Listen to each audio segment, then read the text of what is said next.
Hi, Stace. Can you hear me and see me okay?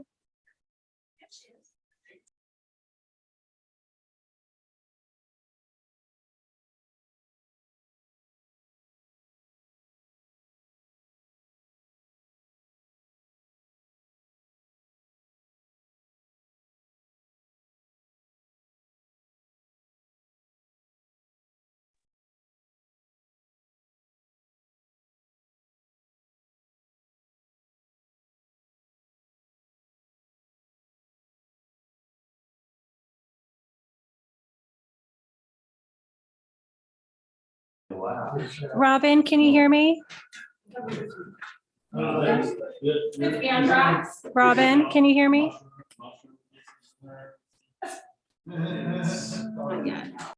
So how do you know? Hi, Stace. I can hear you and see me or see Oh. you. Can you? Perfect. I can see you too and hear you. Thank Okay, thanks. you. Have a good meeting.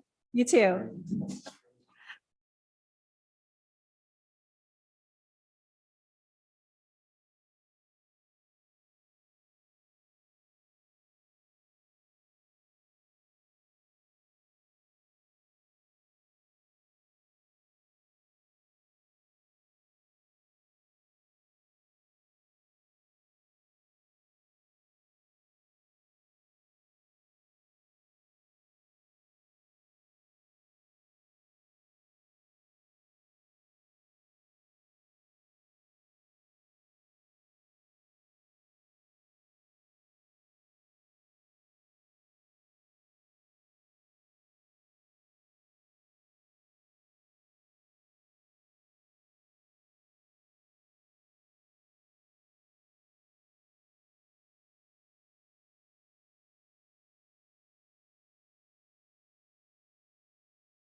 Good morning and welcome to Tuesday, December 13th, 2022 Board of Supervisors meeting. At this time, we're open for the closed session agenda items.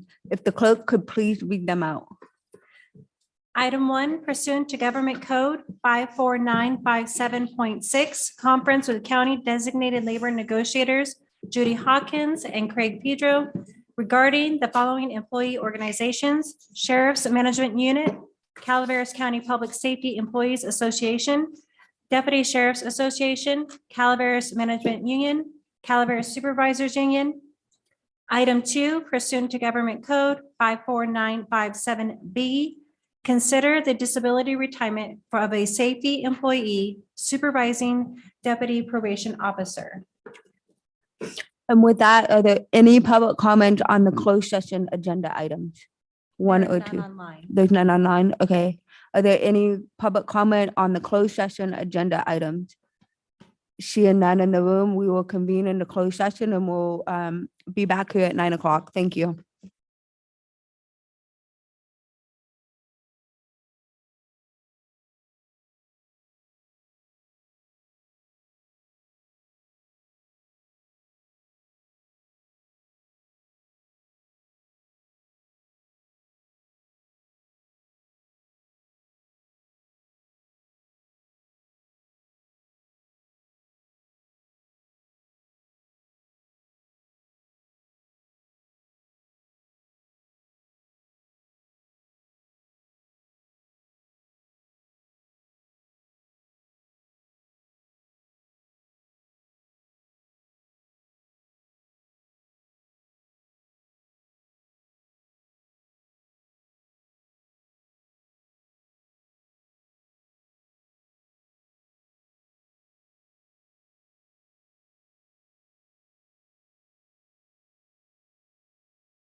Hey, Stacy, are you there?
Good morning, everyone, and welcome to the December 13th, 2022 Board of Supervisors meeting. If you could please stand for the pledge.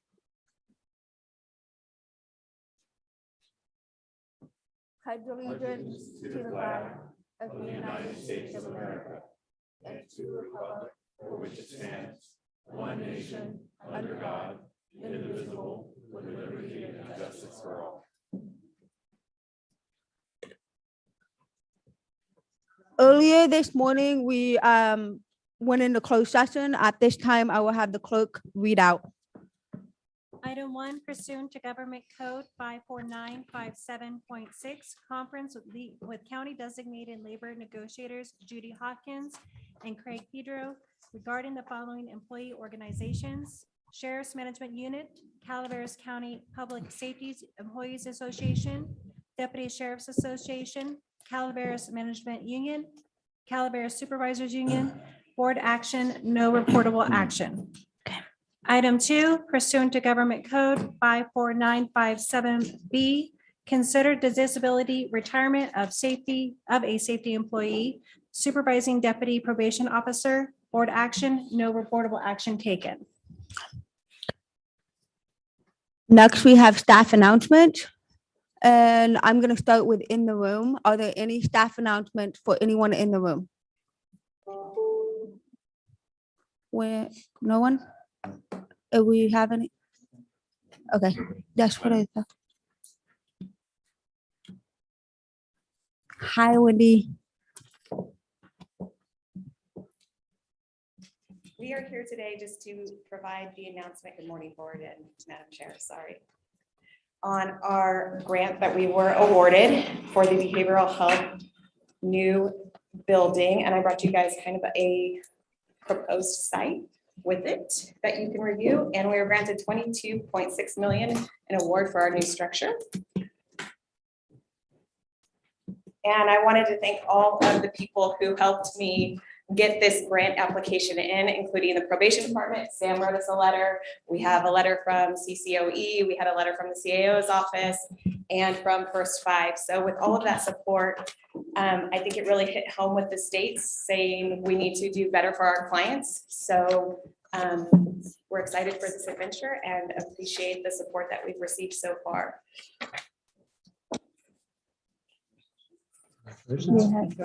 Any questions?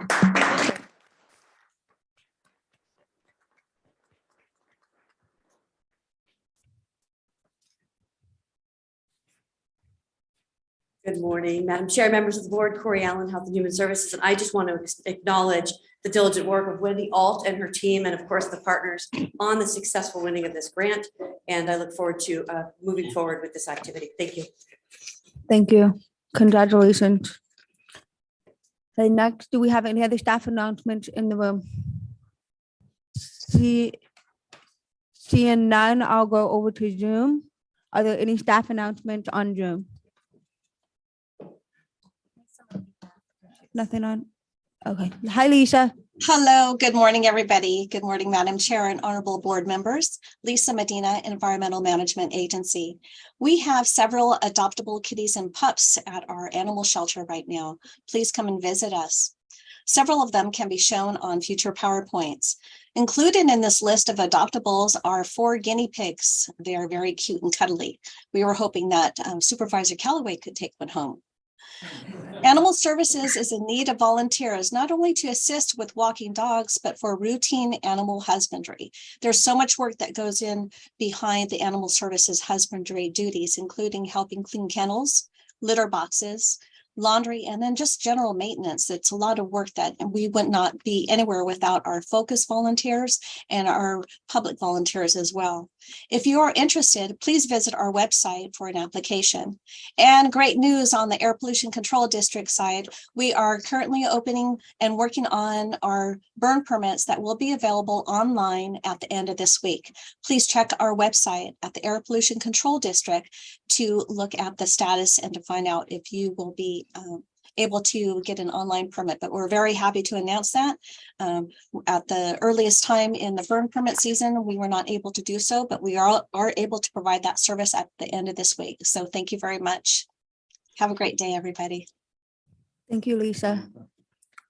Are there any other staff announcements online? There are no further staff announcements. Okay, we'll move on. And before I get moving on to the rest of our agenda, I will be handing the gavel over today for the rest of the day to Supervisor Callaway, and she will be chairing the meeting. And I know Supervisor Callaway does not like the gavel, but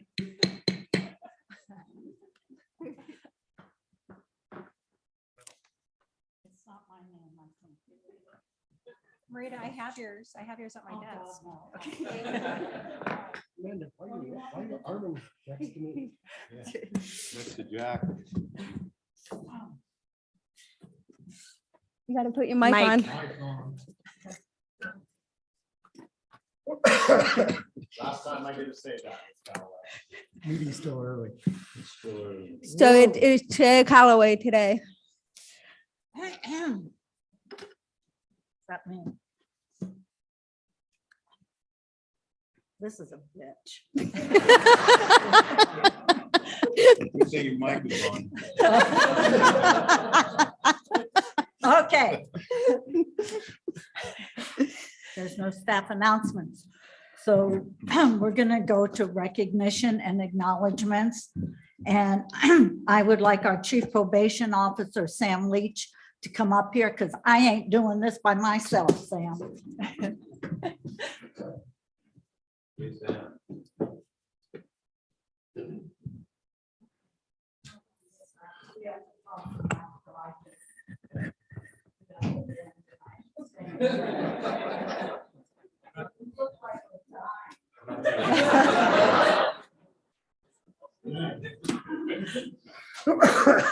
Okay, this is a proclamation by the Board of Supervisors for Town of Calaveras.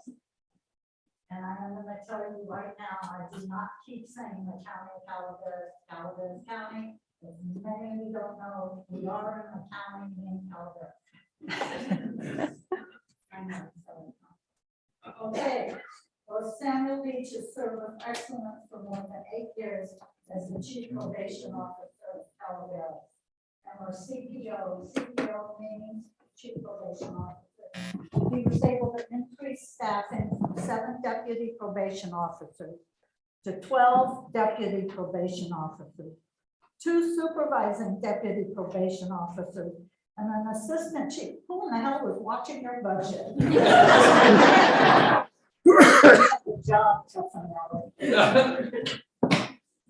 Whereas he developed a use of force policy, I love that word, that allowed the county's probation officers to become armed. Whereas CPO Leach has dedicated his tenure to making the probation department physically and operationally stable, working collaboratively with various county departments, local law enforcement agencies, and all the while faithfully serving and supporting Calaveras County Superior Court. Now, the Superior Court reports to the state. It just happens to be located in the county, so with education. Whereas he's an example of impeccable ethics and integrity based on his commitment to probation's mission to prevent and divert individuals from criminal justice system by working with adult and juvenile offenders, their families, to foster positive change and offer a second chance. And where Sam has an outstanding reputation as a tireless and dedicated leader, maintaining grace under pressure, and demonstrating a mature judgment. He served as the interim health and human service director during the COVID pandemic. I think he ate a lot of gummy bears too, ensuring that vaccinations and other key resources were made available to Calaveras County residents. His work with Health and Human Services and the Sheriff's Department brought national recognition to Calaveras through the Stepping Up program, which aimed to reduce the number of mentally ill individuals in the jail. You did an awesome job at helping me. So thank you during a very difficult time. Whereas CPO Leach ensured officers were well trained in evidence-based practices, motivational interviewing, case planning, and the ever-evolving laws and case law affecting probation, provided training to other probation departments throughout the state of California, and presented at the International Probation and Parole Association Conference in Japan. Did we pay for that or did they? Better yet. Okay. Is there anybody who has any comments they would like to make while I butchered this proclamation and you can rescue me? No, yes? Go, oh, here, Marty, go ahead. I just have to say, thank you. You know, when you've got a resume like that in this county that is so extensive, that is so, touches every single thing, the only words that come to mind are thank you. So I remember when you were with Health and Human Services. I remember bending your ear. But anyway, thank you so much. Thank you, Nikki.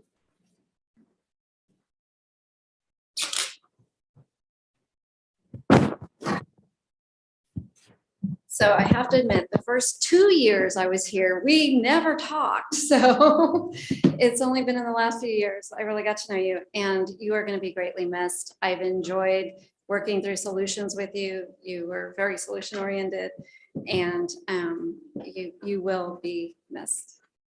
Thank you.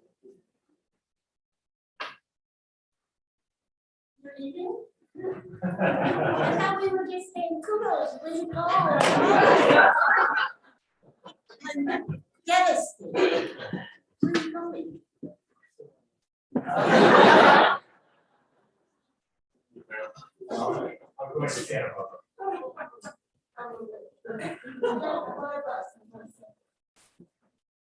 So CPO Leach, I cannot truly express the gratitude that everyone in public health has to you for the amazing work that you did during COVID. You were not just a leader, you were a partner. You were somebody who came to us during our time of need, and that's saying something. And you helped to get us through one of the most difficult things any of us have ever been through. So thank you from the bottom of my heart. Also, thank you for always being a willing collaborator with public health and just for the amazing work that you've done. You are going to be missed. So thank you. For the record, though, none of that was actually true. I was basically just the fall guy. You know, I was the one to come in and kind of distract everybody, and Colleen did all the work and definitely saved me from my own lack of knowledge or competence until we could hire somebody who was. So thank you, Corey. Good morning, Interim Chair Callaway. The Sheriff's Office, Under Sheriff Rochelle Wyden, the Sheriff's Office and probation have always had a really good working relationship. We have the same customers, so we serve the same people. However, Sam, what you've done with the department is nothing short of impressive. Working through all the realignment propositions, through the zero bail and the increased pressure on your staff, the new firearm modifications and everything that your staff has to do and how you've led them. We thank you on behalf of all the men and women in the Sheriff's Office. We enjoy working with you. Good morning. I just have to say that I was able to step into a role because of the amazing work that you did to gel a group that was, as Colleen so eloquently stated, managing one of the most difficult things. As I've told you before, I studied you. I studied every move you made, and you really set the bar high. And I just have to thank you for the mentorship, the leadership, and the friendship that we've created since then. So good luck on your adventure.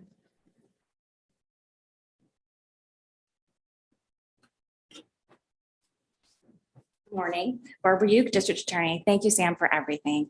I just want to echo all the comments that were just made. And Marita told me, don't say something serious, say something funny. And so I've been sitting back there thinking, oh my gosh, you know, you've been such a so much fun to work with over the last few years. And I'm trying to count how many CPOs I've worked with, and it's more than one hand.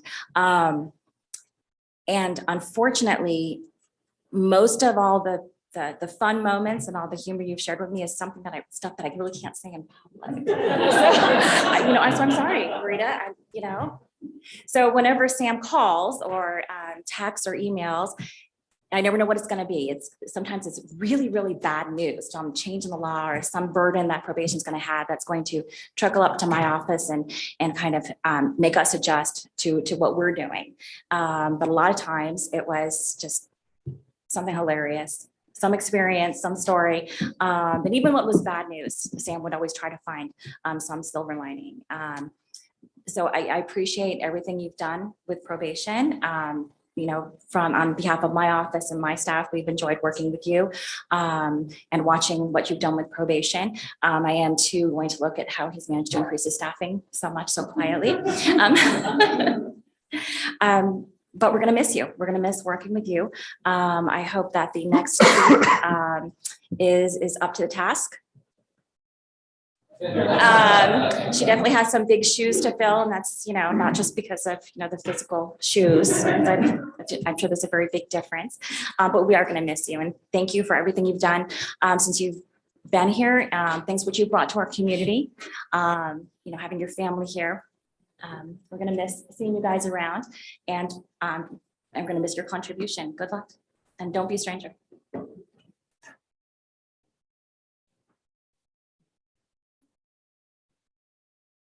Nancy Giddens, County Librarian. You may not think that the probation department has very much to do with the library, but he does. And from the first that I came in contact with Sam, well, you may notice, so one thing that's noticeable about him is that he's very tall. And he stands tall in my book for three main reasons. Number one, one day, you'll never remember this, I'm sure. I was new to the county, new to my job. I was in Marval, just kind of spoken out all the shops that there are in the county. And he was there with his lovely wife, and he recognized me. And he introduced me to his wife as the new county librarian. You will never know how much that tiny little thing meant to me. I was new, I was trying to find my way, and you knew who I was. It was just awesome. And then the second thing that he stands tall in my mind about is his relationship with his wonderful daughter. We got to know her through Calaveras Has Talent. She's an extremely talented musician. My husband was a judge in that contest, and I didn't go for the first round, but he said, you've got to come and hear this girl sing. So I went to the second round, and she was amazing. And since then, Sam has been so gracious to share to me all of her high school performances so I could attend and hear her sing again and perform. So I really applaud men who are wonderful fathers to daughters. I just think that's so important. And I would and value that.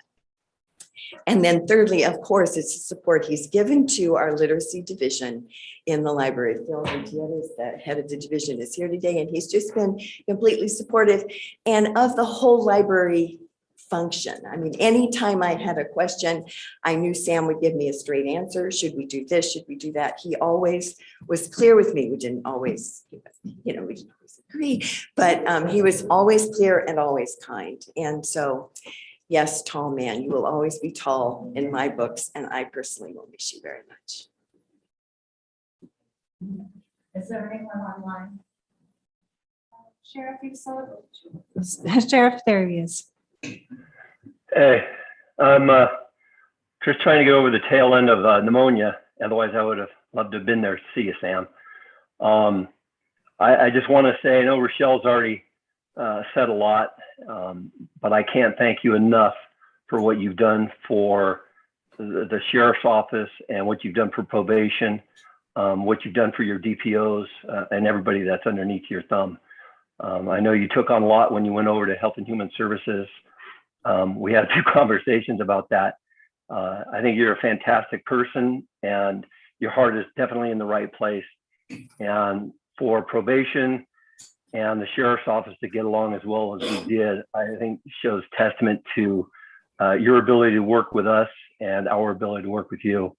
Good luck in your new adventure, and I know you'll be doing a great job wherever you are. And it's been an honor and a privilege to work with you. So enjoy yourself. Thank you. Thank you, Sheriff. I can't look at him, so I'll cry. So I've known Sam probably since I was 18, I think. Not on probation. I was not. Family maybe, but not me. Anyways, Sam had interviewed me for my first big girl job. I wasn't quite graduated yet, but he was part of that interview, and I'm still embarrassed to this day about that. But throughout the years, when I did get hired at probation, Sam was always that probation officer that everybody looked up to, that they wanted to be like. Thank you.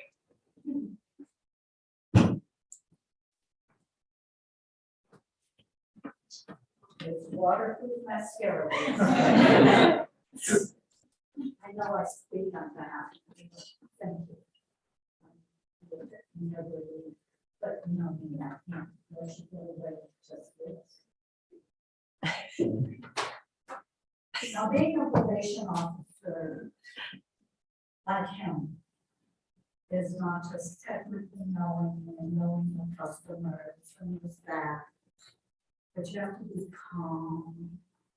And he always was that when he came to the board, and in many of mine, and I'm sure my colleagues' actions. So here's a little symbol this one.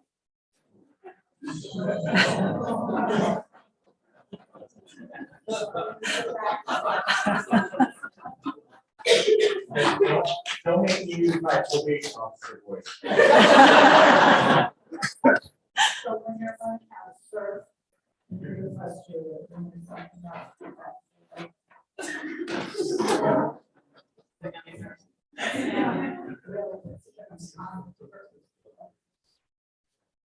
I hope I don't have to declare this on myself.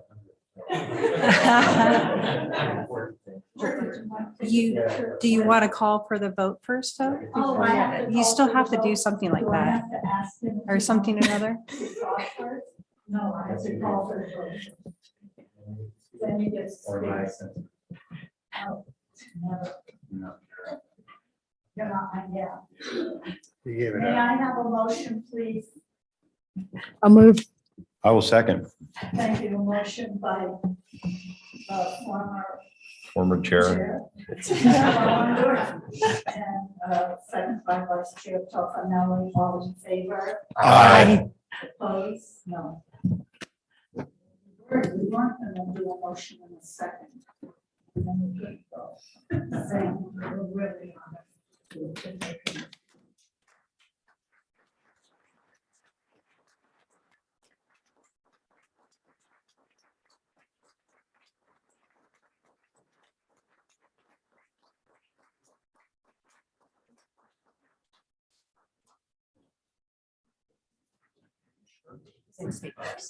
Well, I realize there's plenty of people in the room who don't know who I am and have actual work to do.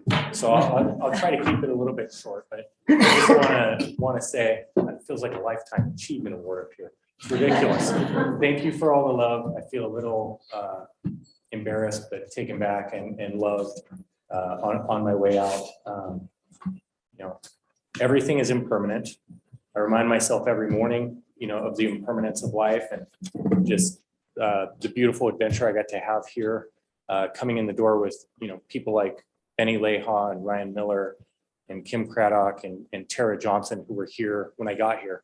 And the rest of the officers for the department have been hired since I got here. And, I think we're at a great place now where those folks are perfectly fine without me. It's a great department. There's great people working there from top to bottom.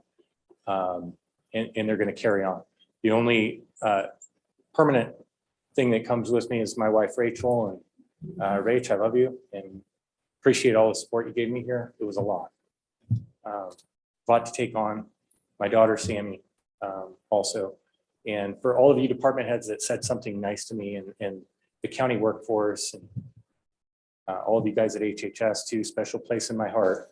It was only 4.5 months, but man, it felt like 46 years. Yeah. Just to appreciate just all of the kind of unsung heroes over there.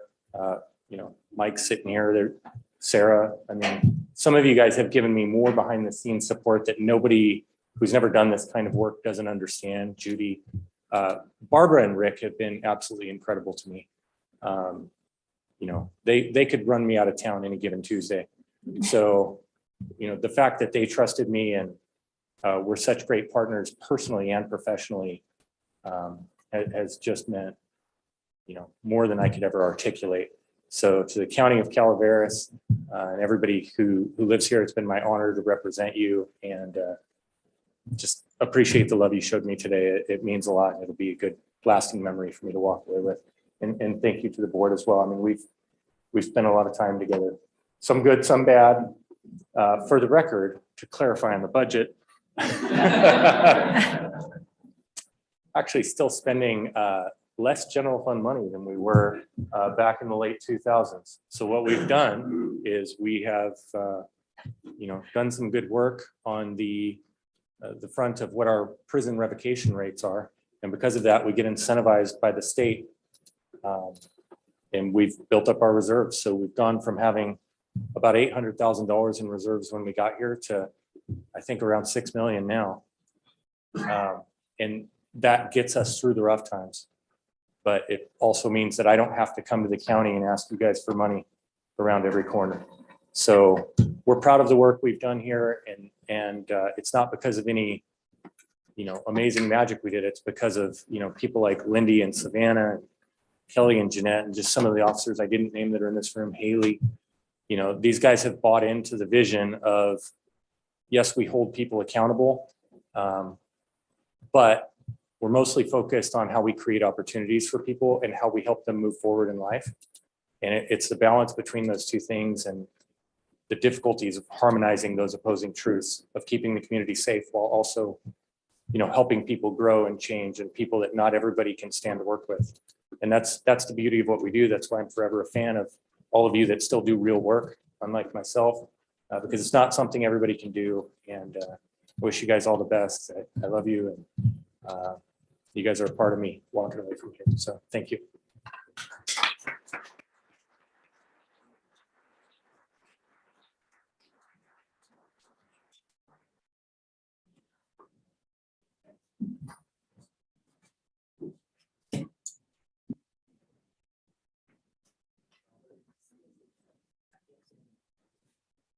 Okay,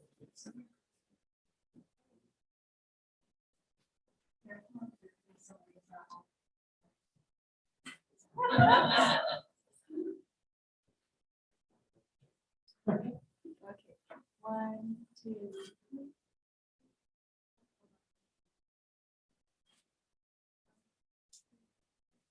3.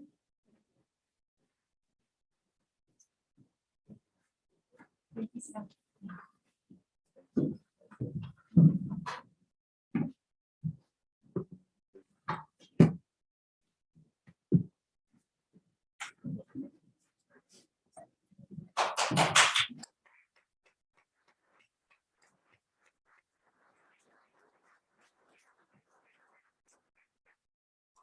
I'd like to move to public comments. If anyone has anything they'd like to say that is not on the agenda and is under the purview of the board, please come up now.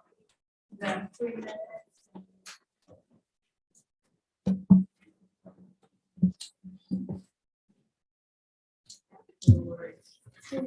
And I'm not going to be here till.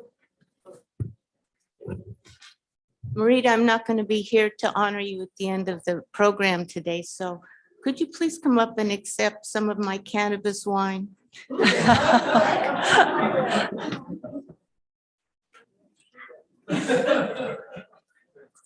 I have a little bud for you too. I'm just kidding. And for the holidays. Yes. And a challenge.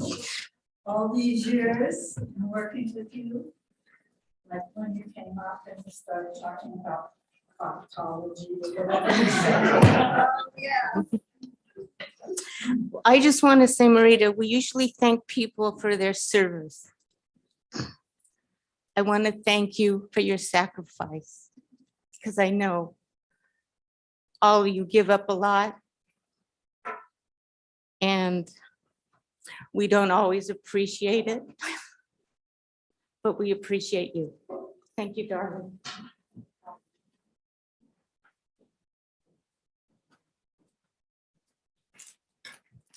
Oh, I have to go to work so I can earn enough money to pay taxes so you guys can have all your salaries.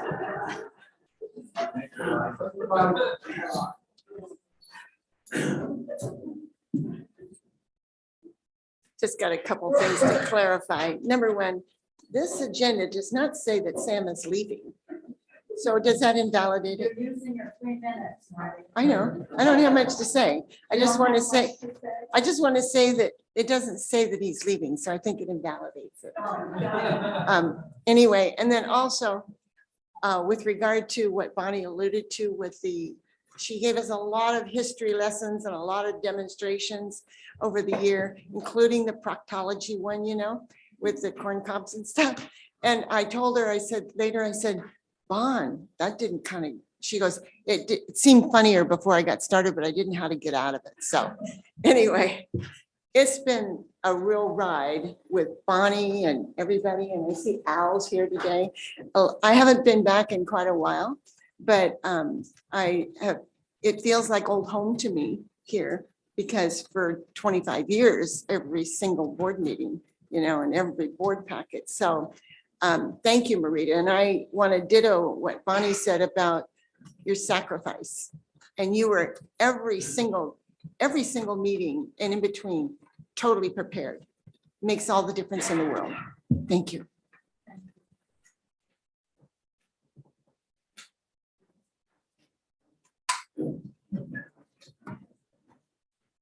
Well, good morning, Board of Supervisors. What a wonderful morning to drop in the county of Calaveras. I expect to see all these people here in presentations. Wonderful.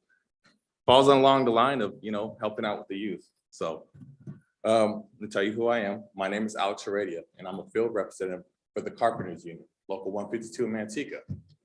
I represent over 36,000 plus members here in Northern California. And I'm here this morning to tell you that 125 of those members live right here in Calaveras County. But unfortunately, less than half of them even get to work in their county, let alone the Sierra Foothills or even the Central Valley. So instead, my members have to take their skilled work ethics over the Altamont to work in the Bay Area, where they would spend half their paycheck in their gas tank, countless hours on the highway, just to go work in a city they don't even pay taxes. So what I'm doing this morning is I'm demonstrating to my members that are going to be watching this online on how to stand up, have a voice, be proactive, and fight for what you believe in. And we believe in responsible contractors that pay area standard wages and benefits and their fair share of taxes. We also believe that not every child is programmed to go to college. In fact, we have a handful of youth right now that have a strong passion for hands-on physical labor. And we like to educate them that they can make a great career out of being a construction worker with area standard wages, benefits, or retirement with a great pension. We don't want to discourage them by telling them that the only way that's possible is going over that path. Because we also believe in apprenticeship programs. So men and women who enter the construction industry are trained by state certified instructors on how to work safely and efficiently. So I'm not coming before the county of Calaveras as someone with an issue. I'm coming before the county of Calaveras as someone looking for a partnership on how to come up with a solution on how to put the working class citizens of Calaveras County back to work in Calaveras County. Thank you for your time, and I'll be leaving my contact information. Thank you.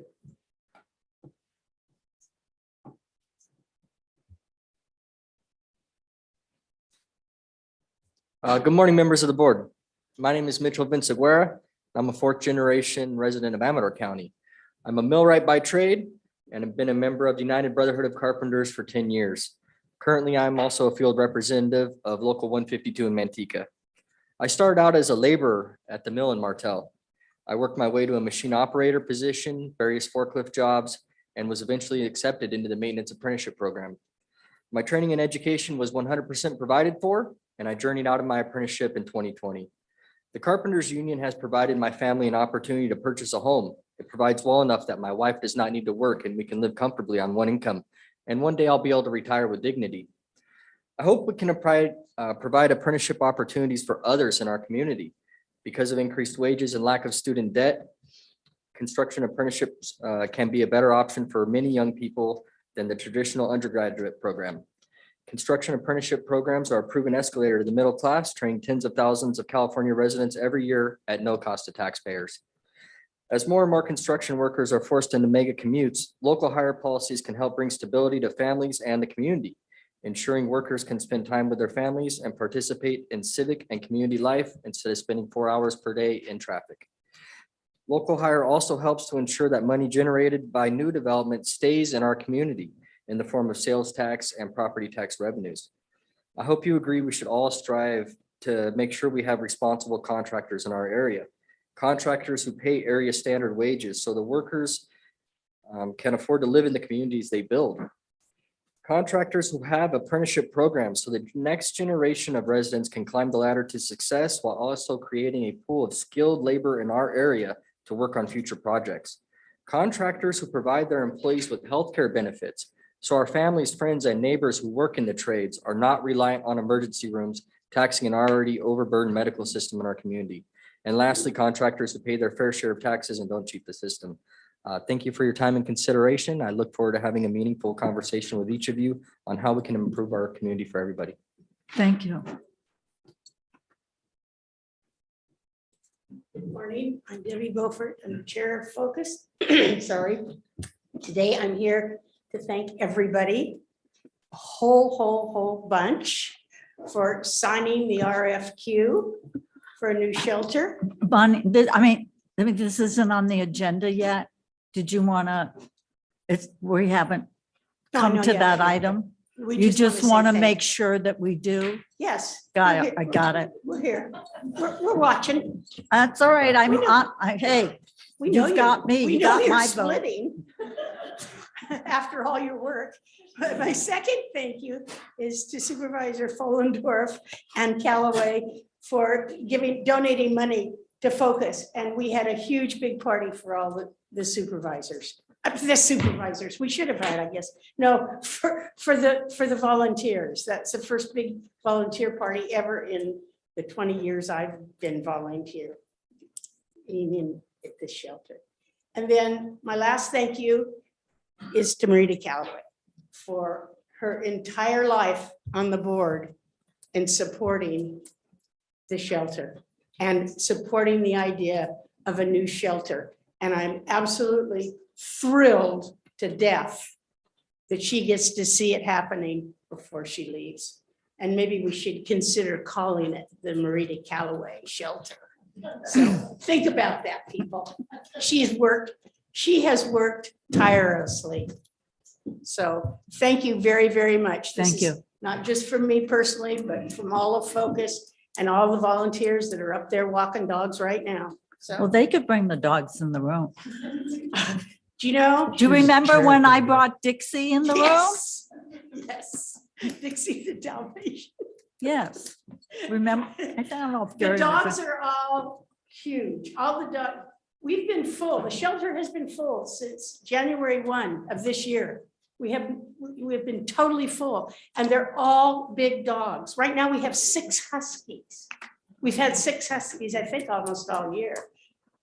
Luckily, Sarah came by and got a dog from us, so she helped. But Well, I think I saw Lisa Medina in the room. She's good at adopting dogs. Our council's good at adopting dogs. yes, everybody. No, Thank you anyway, very, I've been told very no much. more dogs. Thank you, Debbie. Good luck.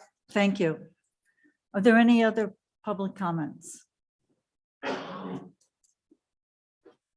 Yes, good morning, Chair people. Terry Strange. Marita, thank you for your service Oh, to the thank board you, and the Ms. county. Thank you, Terry. Congratulations. Sam, thank you so much for everything you've done for the county, and good luck in your future. It was enjoyable back in the youth basketball days, watching your daughter and my daughter play together, and the relationship that they built. It's really special. That's true, and much taller, for sure. I'm here today to kind of plant a seed in relationship to opportunities within the cannabis tourism opportunity. And when I speak of that, I'm not trying to, or to let you know anyway, I've been working with Planning Director Elliott, a little bit of the CAO, and the intent is to provide a study session to the board so that you understand the opportunities that is up and coming within the cannabis industry. We're not trying to reinvent the wheel. We're trying to mimic and copy other programs in other counties within the state. But in particular, I've been working with a couple of other cultivators. And what personally we're trying to do is enhance the kind of value-added opportunities. If we don't do something with the cannabis industry in this county, there'll be very little left. And I notice on the consent agenda, the continued reduction of the sales tax, or the property tax, grow tax, is very much appreciated. But at the same time, you will see this year a continued number of farms that pull out of the industry based upon economic challenges. Those challenges throughout this state is significant. And so I feel like the industry locally, if we are to keep it moving forward, we're going to need some help. And the cannabis tourism, canna tourism, is one of the significant opportunities to increase value. Not only that, but also increase TOT revenues to the county and many other opportunities. So we're looking basically like, allowing farm tours, farm stays and things like that are focused on education. Me personally, my intent is to develop a cannabis education and tasting facility to educate those folks that currently have a commitment or are from therapeutics or pain relief, the opioids, the alcohol. I really want to focus on the benefits of medicinal cannabis. So we're hoping to get a study session planned here real soon. And with your support, Director Elliott will be able to lead that effort. And I think we can really go a long Thank you, way. Mr. Thank you. St. Reed. Thank you, Terry.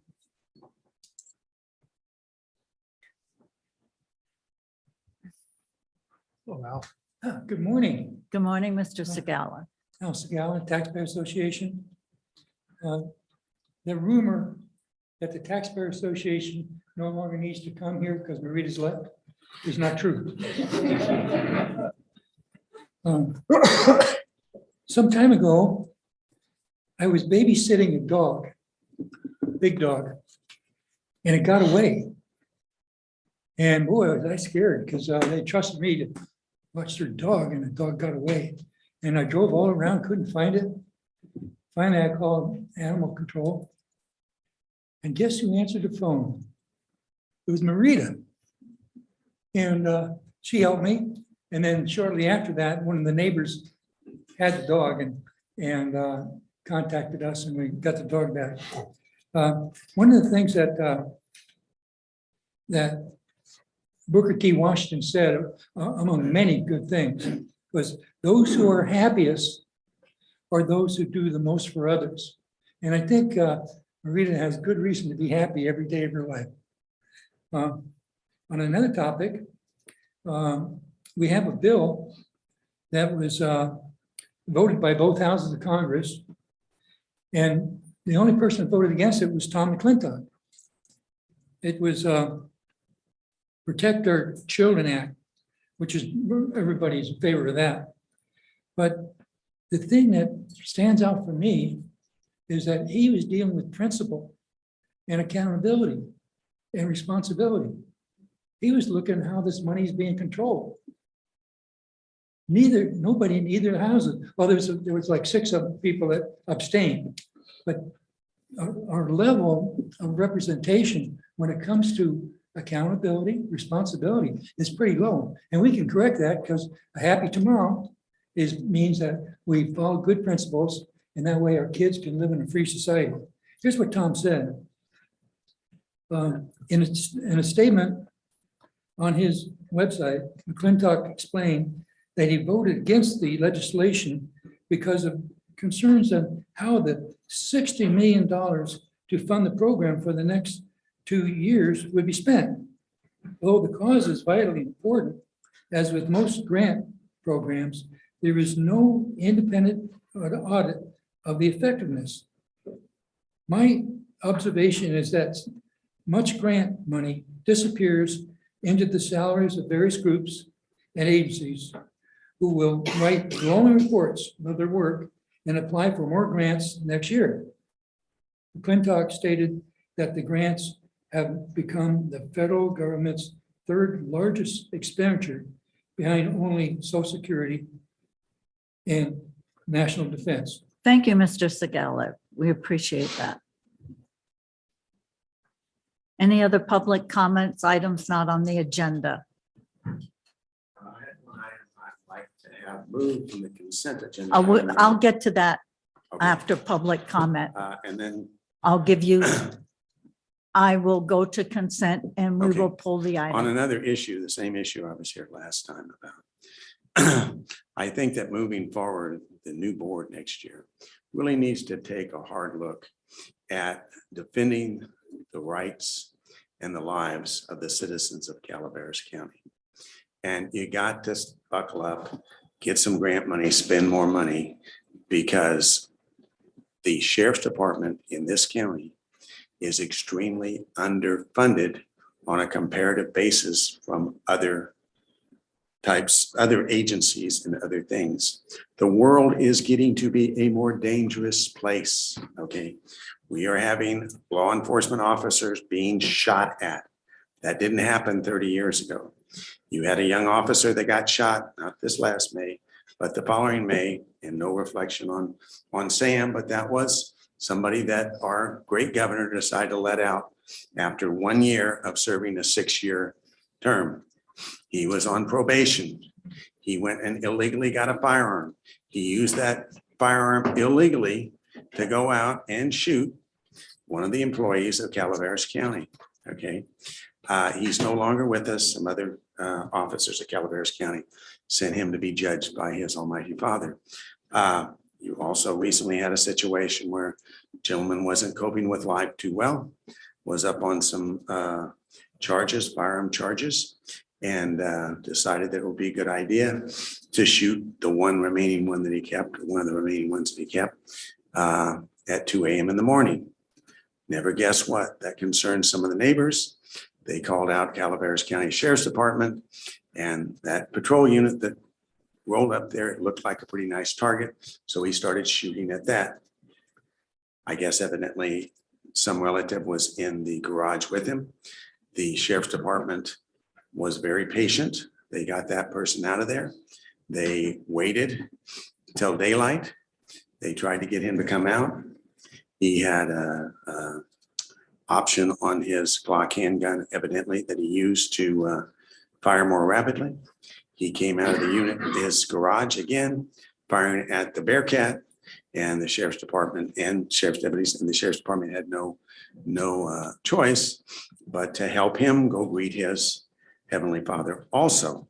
And we're in times that things are more and more serious. And I think the board moving forward has to say, what are we going to do to properly finance the sheriff's departments? I pointed out some things I thought, deputies in 2 cars, not keeping your cars so long, and some other items. It's up to you, but really it needs to be taken as one of the most serious issues out there.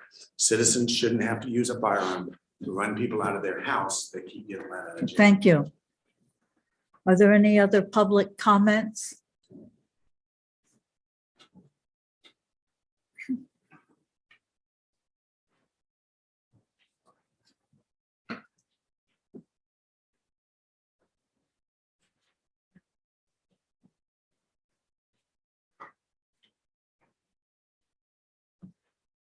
Seeing no public comments in the room, are there any public comments online? There are no online public comments. Okay, thank you. I'll close public comments and move to the consent agenda. These items are normally routine, non-controversial. They'll be acted on on one motion unless a member of the board, staff, or public would like to pull an item. Any member of the board like to pull a consent agenda item? Any staff member like to pull a consent agenda item? Any member of the public? Which item would you like to pull? 15. Okay, thank you. Is there anyone online who would like to pull or discuss the consent? There are no online requests. Okay, may I have a motion, please, on the balance of consent agenda? So moved, Madam Chair. Motion by Supervisor Stopper. I'll second. Second by Supervisor Tuffanelli. All in favor? Aye. Passes on a 5-0 vote of the board. Item 15, yes. Yeah, come on up. Yes, please. Thank you.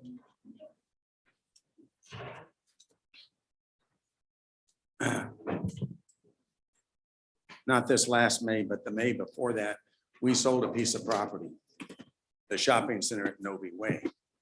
The gentleman that purchased it evidently was unsure of where the property markers and the survey stakes were on that property. And he thought he owned, or he claims he thought he owned, more than he actually bought. I installed a fence, and that fence is on our property. I had it put 3 inches inside our property line. And he is claiming, and at first he had his property manager call the sheriff's department and claim that we were violating the law and that I specifically had moved survey markers. Last time I checked, moving survey markers is a felony. I do not take kindly to people accusing me of felonies. There's been various letters that his attorney has written back and forth to us in regards to her threat of a pending lawsuit against us. The first one, she said she was going to take us to federal court. Now, as far as I'm concerned, she's probably going to the wrong courthouse. We didn't discriminate against this gentleman anyway. There's no federal law putting up a fence on our property. However, through his complaining, he got the pulse of the county, let's say, and the fire department. And somebody is believing that there's something called a fire equipment apparatus easement in the area where our fence is. Okay. I have explained to his attorney, I've explained to him, I've explained to your staff that I'm not aware of such an easement. Now, at this point in my life, I know a lot of stuff. There's a lot of other stuff, even more than that I don't know. And unfortunately, I can speak as eloquently about the stuff I don't know as the stuff I know. And of late, I have trouble separating what I do know and don't know. Anyway, but I'm pretty sure that no easement exists. I have requested his attorney to send me a copy of the easement.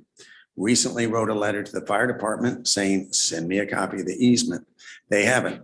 Instead, they're moving ahead. Your staff is moving ahead with trying to destroy our property by tearing down our fence. I will give you each a copy of my latest letter to his attorney so that you understand real clearly my position. We're not giving away any free property. You bought what you bought. You didn't buy something else. I've written the fire department and said, hey, if I'm wrong, send me a copy of the easement, send me a copy of the map that leads you to believe that there is a fire equipment access road in this location. There is not. Novi Plaza. Mr. Myers. Yes. Your time is up. Okay. Please. Here, you can pass that out. There's not all my documentation, but just the latest letter I wrote to his attorney. Okay. My goal is to try. Thank you. Thank you. Mr. Oliver, is there anything that you would like to say before the board decides on any action they wish to take? Yes, thank you, currently Madam Chair, Doug Oliver, Chief Building Official. We agree with Mr. Myers on his points. His citation is not for any of those items. Now, the fire apparatus access road that's cited, excuse me, is in no relation to any civil agreements or purchase agreements or any legal right-of-ways or easements on the property. That fire apparatus access road is a built structure. We're not saying that he can't have a fence line on his property. What we are saying is that there is a fire apparatus access road that was part of the development of that parcel that serves one entire side of the building that he did sell. The current owners have several tenants in this building, and in reviewing the site conditions with the fire department, the fire apparatus access road on the opposite side of the building only serves half of that structure because the rear roadway is not wide enough with the parking and other obstructions to allow a fire engine to reach the other side of the building. Therefore, the paved structure that is a roadway on the site in question has to serve as the fire apparatus access road in order for a fire engine or other equipment or personnel to access half of the rear of the building, serving multiple suites, including access to the propane system and access to other services. Because this is a fire code, and at one time it was not obstructed, it was not a violation, because the fence was put there, while technically legal to put a fence on his property line, it does violate the fire code. It does prevent access of a fire engine from safely accessing without becoming damaged due to fire. And in doing so, half of those tenants are now in a structure that is technically unsafe. Now, in conjunction or in cooperation with the fire department, it was determined that we were not going to vacate the structure, but this is a significant hazard because there is no way to fight that fire without causing injury to personnel or damage to equipment on that side of the building. Considering the propane system is located there, that increases the risk of explosion or further fire or damage to other structures or continuing that fire to pursue throughout the rest of the building. So that is the context of this. Now, I will say that this, he was provided an opportunity to appeal on his citation. Prior to that, we did meet when he originally got the notice. He asked what the fire apparatus access road was. I met with him and our code compliance officer that is in charge of that case. I provided him copies of the fire code. We tried to explain that this was the matter, had nothing to do with easements. He said he would think about it and he would respond. He did not appeal. So he doesn't have any administrative rights currently. So our staff is recommending that you vote to authorize staff to abate and fine if this structure is not removed, being the fence line. Sorry. Questions? Okay, thank you. Are there any questions from the board on this item? So you did meet with Guy and you went over it. And this is prior to the issue of the citation? It was in response to the citation. So it was Prior in to response, his- his response to the citation, so he'd already been cited. Yes. And so you met with him and you told him he had a certain amount of time to appeal, whatever that was, 30 days or whatever it is to appeal. I don't believe we discussed the appeal at that meeting, but it is on the notice that he had 15 days to appeal. He had 15 days to appeal and there Yes, was we no, discussed the matter of the fire access. and there was no appeal. You're saying he did not appeal it, so it's past the time. Correct, sir. And then when this shopping center area was developed and the plans were submitted and approved through planning and the building department, that easement, did it show that it was on two different APNs? So to be clear, there is no easement in that location. In reviewing Well, if it's the on doc- two different APNs, there is a roadway that was constructed that splits the parcel line, but there's no easement. There's no legal right of way or easement. There's simply a paved roadway that serves as a fire apparatus access road. Let me restructure my question. For approval of that construction development, that fire lane had to be there, correct? For approval? The fire lane had to be there for approval. And it was showing on 2 different APMs Correct, sir. at the time for approval. Yes, sir. And there was no easement for that approval because it was on a separate APN other than the development itself in order to meet the requirements for the fire lane. I guess to clarify, at the time that the development happened, all parcels were owned by one person. It's that you can't deed an easement to yourself, but it is all owned by one entity. And so an easement or a right of way was not necessary in order to approve any of the development there. Okay, I just being the center of 2 p.m., 8 p.m., we have another situation in a different area in the county going on right now because of a building issue permits on 2 different APNs, even though they're owned by the same person. Here, now we have a situation where it was sold and now it isn't owned. The whole thing isn't owned by 2 different people. Correct. So just going forward, I think maybe if this situation happens again, when it goes through planning or building, that we do something that shows that there's 2 different APMs, even though they're owned by one person, because at any time they could sell the different lot. And then we end up in a different situation, like we're. Agreed, sir. And in fact, we've, between the planning director and myself, we've talked about making sure that there is a condition related to fire access whenever we see one on these types of projects. Yes. Okay. All right. Thank you. Are there any other questions or comments on this issue? Can I respond or not respond to some of the inaccuracy? No, Mr. Myers, you had your opportunity. You had your opportunity at an appeal. We need to be carefully before we make this decision with correspondence between your staff. Okay, I'm fine. Thank you very much. Mr. Myers, thank you. Is there anything else? Mr. Oliver?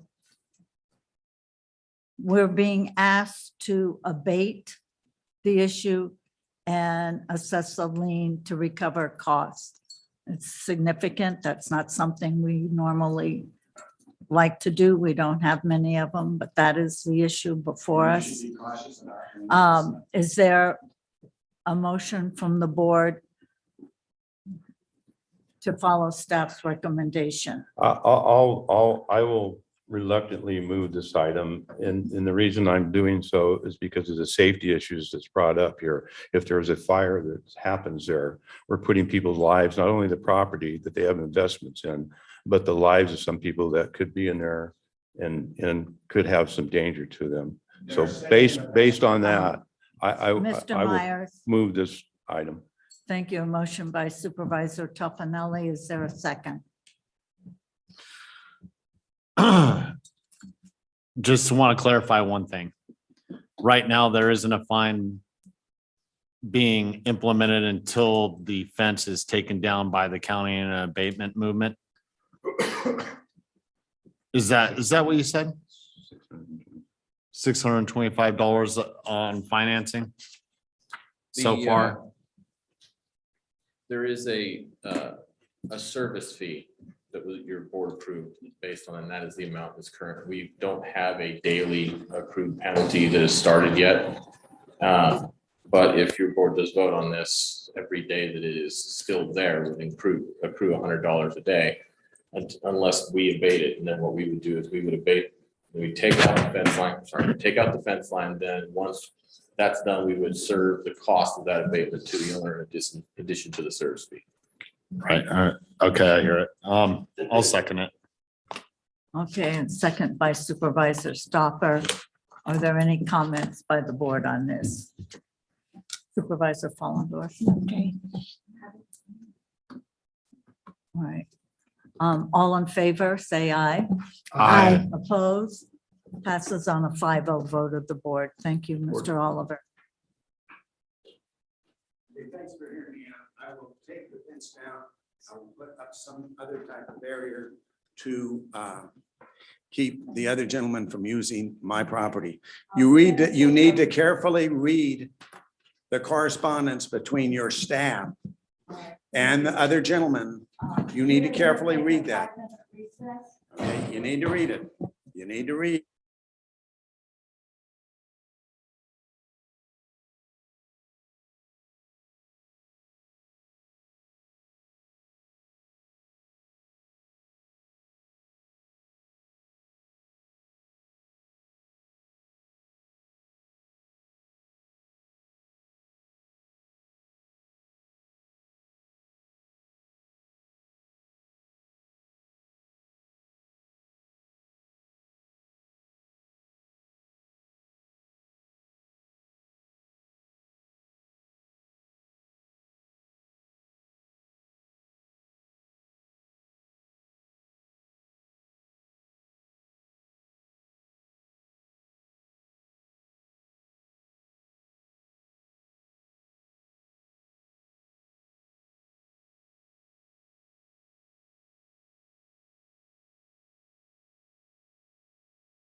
I have to wait till our boss says we can move.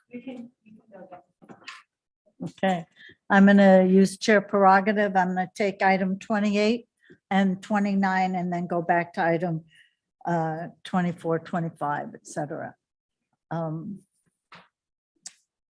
Item 28. Madam Clerk, thank you.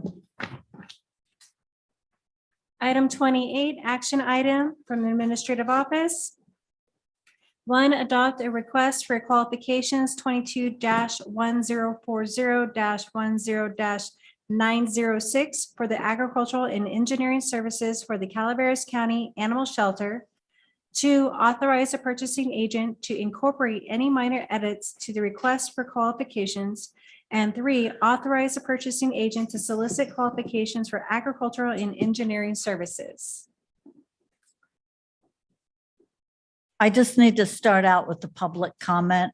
I was not leaving this board until this item came before my colleagues. And I can now leave smiling.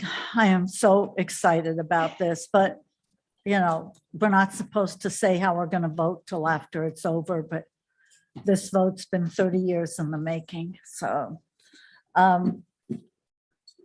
CEO. Just seeing if someone wanted to get up and I'm getting the look. Yeah. I want the person that did all the hard work on this, present this item for you. Thank you, Jamie. No. Thanks. I'm not really sure what to say other than there was a lot of hard work and a lot of support that went into this document, and we are really excited to get this project moving forward, and it's just the next step in getting a brand new building for our animals. Thank you. Yeah. Oh, did the board have any questions or comments? I've got a bunch of questions I want to ask about this. Yeah, well, give it a rest. Okay, fine. Are there any public comments on this item? Good morning, board and Marita. Lisa Medina, Environmental Management Agency. I just want to thank staff, for all the hard work. I know ever since I was appointed, even prior to that, I've been a big advocate and supporter of our Animal Services Department. And I'm really excited. I'm excited for our staff. And I'm excited for the county. I'm excited especially for our animals. Every day we do our due diligence to take care of those fur babies that are under our care. But knowing that we have a future, and not that our future is going to be any bleak in any ways. It is going to be bleak since Marita's not going to be here to see the groundbreaking. Hopefully she will be here for the groundbreaking. But it's something that is dear to my heart. And I want to thank Marita for always having that support and having that conviction and that heartfelt, just everything that goes into making this happen. Because I know that you were a big part of this. I also want to thank our administrative staff for assisting us in getting this completed. I was reviewing the RFQ the other day and I kind of fell asleep at 40 pages because I have been under the weather a little bit myself, but it's a lot of work. So Jamie and Marcos, where'd Jamie go? Right there. Oh. So thank you very much. And I look forward to working with you and our administrative staff moving forward to assist with anything else moving forward with the shelter. Thank you. Thank Ms. Gonna miss you. Medina. We really want to thank staff, Mr. Pedro, you guys. This is just a wonderful thing. And again, Marita, thanks for sticking with us for 30 years. We appreciate it. Thank you all Thank you, very, Focus. very, very much. Thank you. Is there any other public comment? Is there any public comment online? There is no online public comment. Thank you. I want to bring it back to the board. Is there any comments from my colleagues?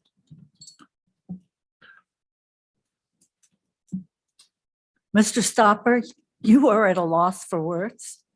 Oh my, be still my heart, really.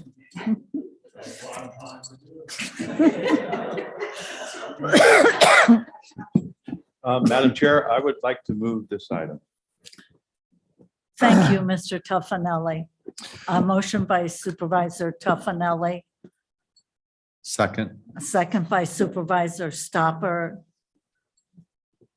I'm going to do a roll call vote on this. It's that important. Supervisor Stopper. Wait a minute. Ms. Callaway, it's been painful not speaking too much today. And, you know, with the roll call vote, we need to justify our vote. And I think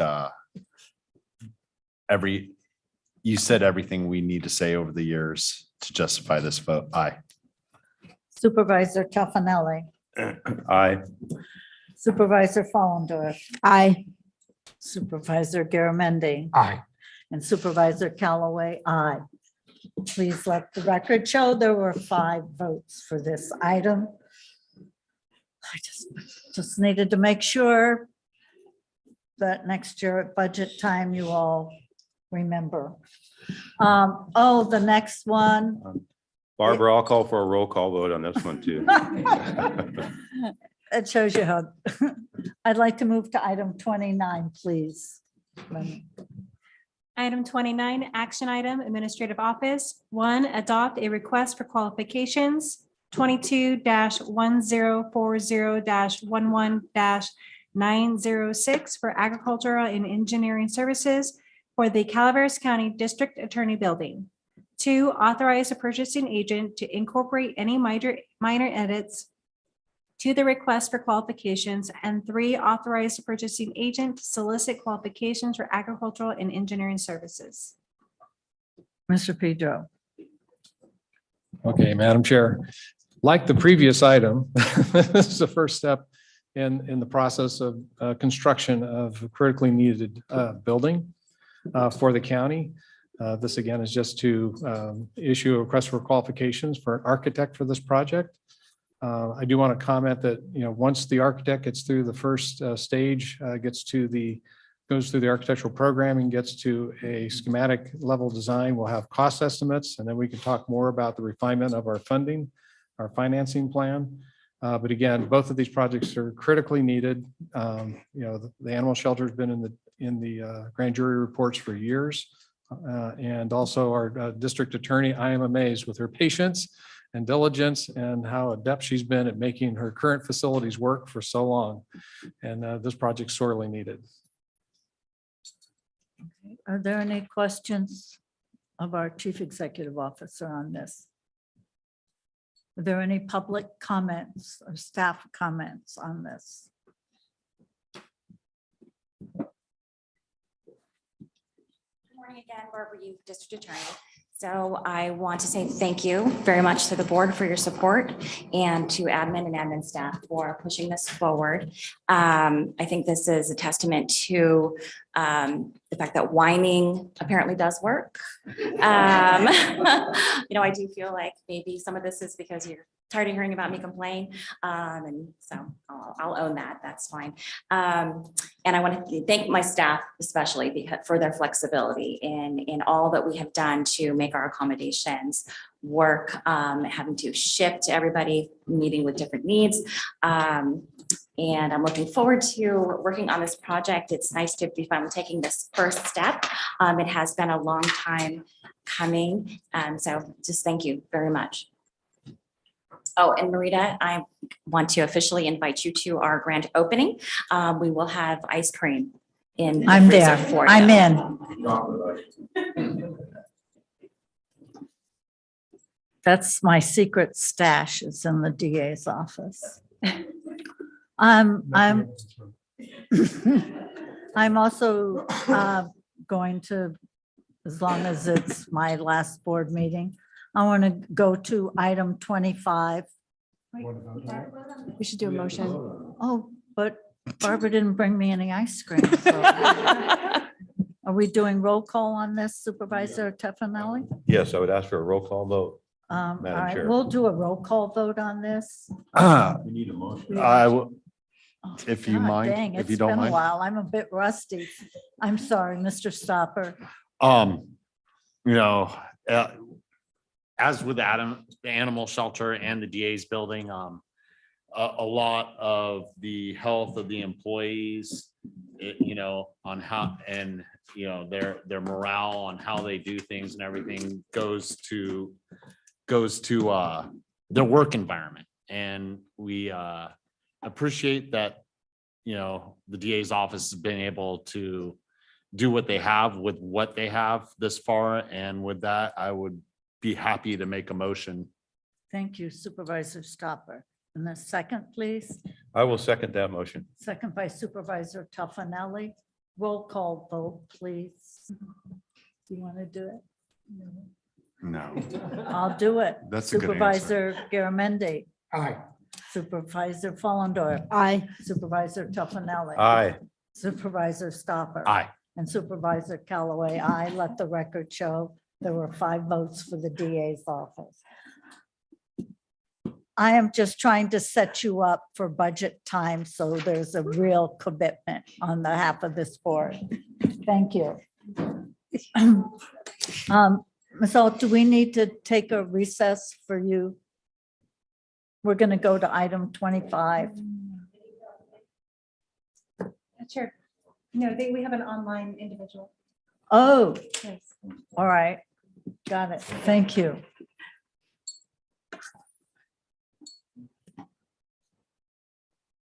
Okay, could you please read the item? I'm sorry, 24 or 25? 25. 25, okay. Behavioral health. Okay, so item 25, informational item, behavioral health services, mental health program. Receive an informational update regarding Calaveras County mental health, clinical services, and potential facility partnership. Good morning, Good morning, Dr. Smart. Madam Chair, County Supervisors, County staff. I think there's a PowerPoint that goes with this. We weren't, that's generally the office that shares that. I'm sorry. That's okay. We can do it without the PowerPoint. Never trust a PowerPoint. There wasn't. Do we want to take? Do you a minute need and to, get set up? do you want to take a couple Can of we take a minutes break? 'Cause I recess? wasn't- We weren't made aware that You we know, were supposed to we share. can- Yeah. we can really- Oh, staff has, yeah, but All right. But we're not going to be able to show it for. Yeah. I know, but staff was supposed to, Yes. the department was supposed to host it, not I clerk. understand. I'm Okay. just wondering if we should take a break if they do want to present it. That's all. Ms. Alt, would you Yes. like to, Why don't should we just take, Move forward without. all right, fine, thank you. Okay. Yeah, I'm I- not a big PowerPoint fan. That's fine with us. Thank you, So Dr. I'm Dr. Smart. Randy Smart. I'm the CEO of the Mark Twain Healthcare District. I'm here in concert with Ms. Alt. We are here to propose 2 projects, construction projects for behavioral health as a partnership. This isn't an action item for you, it's an informational item. And we intend to come back in January to make it an action item. About an hour and a half ago, Ms. Alt told you that she received 22 million in construction for behavioral health. These 2 projects are the next step. And we didn't choreograph this, it just all happened on the same day. So she received her 22 million for new construction. These are 2 new projects and 2 new applications, kind of within the same state funding stream. So what California did is last year, they identified behavioral health as a big problem. And they commissioned a report. It's about a 250-page report. It's huge. It's really well done. It's online.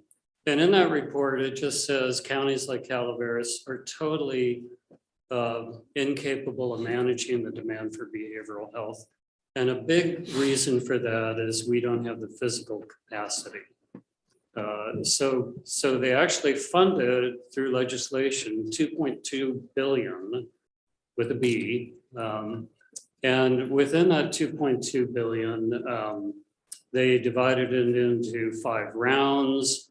And the round we're talking, the round she received yesterday was round 4. What we're talking about this morning is round 5, which is access to 480 million. And we're very interested in accessing that money. In order to do it, we need to have county partnership. We need to have an MOU with the county, and we need to have a letter of support. Before I go into that, though, I wanted to hold up this document. This is something hopefully you've seen in the past. Every 2 to 3 years, the healthcare people in this county put together a community needs assessment. This is about a 50-page document. This is the most recent one. And most of this document is about behavioral health and the fact that we have a behavioral health crisis. So this is not only an issue with California, this is an issue with Calaveras County. And this comes out every 2 to 3 years. I would encourage you to get your hands on it and read it because there's some really good information in it. So in order to move forward with this, we have designed 2 applications within round 5. And application number 1 is to expand the Valley Springs Clinic. And we call that application Crisis and Wellness Center. So the Valley Springs Clinic, the PowerPoint looks like this. And we're going to bring that out. We're going to bring one of those walls out another 20 feet. When we do that, we can add 10 rooms that can be dedicated to behavioral health counseling, crisis intervention, therapy. We think that will cost about 1.5 million. It's about 1,600 square feet. If you look at construction costs for healthcare in California, it is a moving target. Probably for everything, it's a moving target, but healthcare. When we built the clinic, it was about $500 a square foot. For this, it's going to be closer to 700. But that, when you add that all up, that'll be a $1.5 million project. The match on this is really appealing with, I think most of you are familiar with this kind of funding. There's usually a match, and the match for us would be about 10%. So on a 1.5 million, it's $150,000 match. We've already identified a private donor that's interested in providing that match. So that would kind of make it a no-cost project for both the county and the district. The money we get from California is not a loan. We don't pay that back. So they give us the 1.5 million, like the 22 million. We provide the match, which is through a private donor. And at the end of the day, there's very little cost for us. But what is key is having an MOU with the county and having a letter of support. That project is, I've met with my board 2 weeks ago, and they've agreed to proceed with the project. They also agreed to fund all the pre-application costs. We think the pre-application costs are going to be about 120,000, and they've already allocated the money to do that. This is for architectural work, engineering work, developing a pro forma. Those things have to be done in order to have an application. So the district has already funded the pre-application costs. Project number 2 would be a new building entirely. It would be on the Valley Springs campus. I call it a campus because I think of it as a healthcare campus. But it would be a standalone building co-located with the clinic. That standalone building would be about 12,000 square feet. And the 12,000 square feet would be dedicated to crisis intervention and behavioral health intervention. So it would be really about preventing a lot of the mental health problems we see in this county, providing real-time crisis intervention, providing counseling, providing substance use therapy. So that building would serve as a center in the west end of the county in partnership with behavioral health to help people that need help. That project would be a $15 million project. That's my guess. I haven't got an exact budget yet from the architects, but I'm guessing based on her 22 million, I'm guessing it's going to be about a $15 million project. Therefore, the match would be 1.5 million. And I am fairly certain that 1.5 million would just simply kind of come out of our district reserves. It would not come out of the county. Or the land, yeah, you could also provide, although the land isn't appraised for a lot, it was kind of a surprise. But yeah, the match could also be provided in the cost of the land. So, we would like to move forward with both those applications. We have an interview with the state folks tomorrow on the 14th. We have a lot of people moving on this right now. We have an application deadline of the 17th of January. And these applications, to her credit, are like 34, 35 pages. These are not small applications, lots of narratives, lots of budgeting, lots of data entry. So we have a deadline of the 17th of January. We think we can make it with both applications. In fact, I know we will. And then I'm fairly optimistic that we will get the money, certainly on project one, probably on project two. I already have commitments from the tribes to support this, and having tribe support is huge down in Sacramento. These applications are scored, if you will. Having your partnership gets us a higher score. The tribes get us a higher score. The stage of development gets us a higher score. So the higher the score, the better. And so we feel pretty optimistic about this. And we would like to bring it back in January for your approval and action. Did I miss something? Are there any board questions? No. Affect the previous rounds. So we did also receive round one, which is the crisis mobile unit grant. We are in the process of still implementing that and getting the funds for that in that process. And then with the round four, it will not be affected either. So submitting more applications does not change. And they would be the carrier and we would just be in support depending on how it works out, if it was option one or option two. It doesn't tie us to anything of saying, hey, you have to have somebody here or you'll owe money back. We would just work that out on what works for the community. We decided Valley Springs because the higher number of crisis calls and individuals in both areas are in Valley Springs. So that was one of the determining factors. We're excited about it. Especially with Kelling. I don't know if you guys know a lot about Kelling, but it's no wrong door. So individuals, wherever they go for service, should receive that treatment. And so we work in Calaveras County with the severely mental health Medi-Cal, but at the Valley Springs Wellness Center, it's more of the mild to moderate. So in this way, whoever walks through that door could still receive the help instead of saying, oh, by the way, no, you need to go over there. We would just have a better partnership. Also with Care Court coming out, we as behavioral health could be tasked with making sure a client has a full range of services, not just behavioral health or substance abuse treatment, which having the partnership with the Wellness Center will help us allow those clients to have access to whether it's doctors or prescriptions in county, whatever that looks like for them as well. So it just provides more. So if you think about this, there's three projects. The one behavioral health just was awarded for 22 million, and these two new projects. They're in no way competing projects, they're complementary projects. These are stages in providing behavioral health for this county.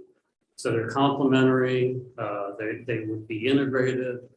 And it would be I can't tell you what the demand is. I don't know how close you you all are to this topic, but right now in my clinic, behavioral health is booked up to April.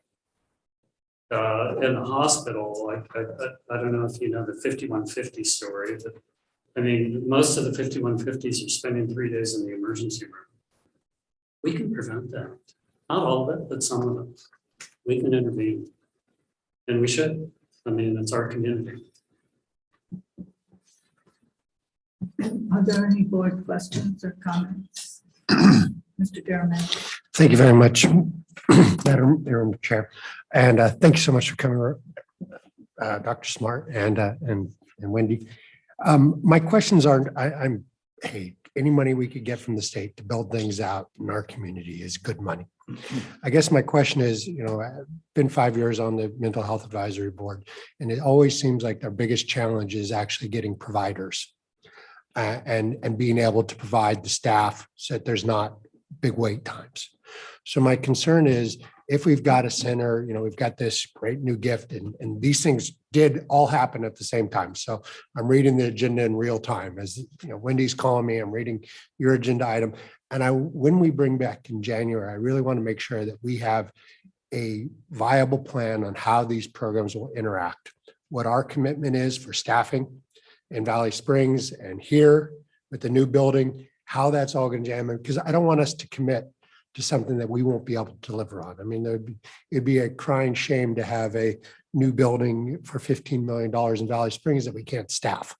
As much as it would be a crime to have a beautiful building here that we can't staff. And so I want to make sure that we're being honest with the grant, our application, and how we're going to do this and how we'll actually provide the personnel to run these things. Because, or if there's flexibility in these grants that, hey, you know what? If we don't have, I can't imagine we're ever not going to have the demand, but maybe not the capacity to serve everybody, that we have some flexibility. So when January comes around and you guys bring this back, those will be the questions that I'll have. And I'm sure you guys are working on that in real time.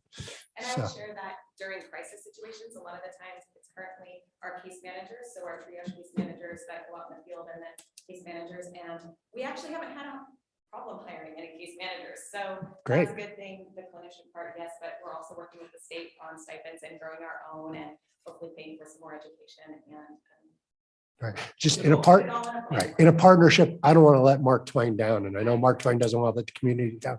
So as long as we've got a good plan. Thank you. You're right, Sarah. The two biggest challenges with this are workforce development and permitting. Those are the two biggest challenges. And regarding workforce development, we're doing more and more remote care. We're doing more and more grow our own. And behavioral health is now becoming integrated with primary care. She has an integration program. I have an integration program. And so some of those offices may look like primary care that's doing a whole lot of behavioral health. And I think the more we adopt and adjust to those philosophies, I think workforce development will still be a challenge, but I think it's doable. I think we can do it. Well, you guys are both some of my two favorite people, so I take you at your word and we'll get this figured out. Happy to answer. It's on tape. You replay it and replay it. I didn't say I was going to give the vote. I just said I like that. so like Ford's doing it. Supervisor Stopper. Thank you for coming before us. Thank you for the time a couple of weeks ago. We sat down and you explained this to me and our CEO. The capacity that Mr. Garandi brought up, we discussed in depth, and this is, kind of the part of the partnership going forward with the county and Mark Twain Health District that I think will make it successful. And it's something these days in any industry, we can't let up on capacity because the high turnover rate, people will work a job a few years, move on to something else. And, it's ongoing. So, I have full confidence in your ability to build on that capacity and continue working on it as we move forward in the future.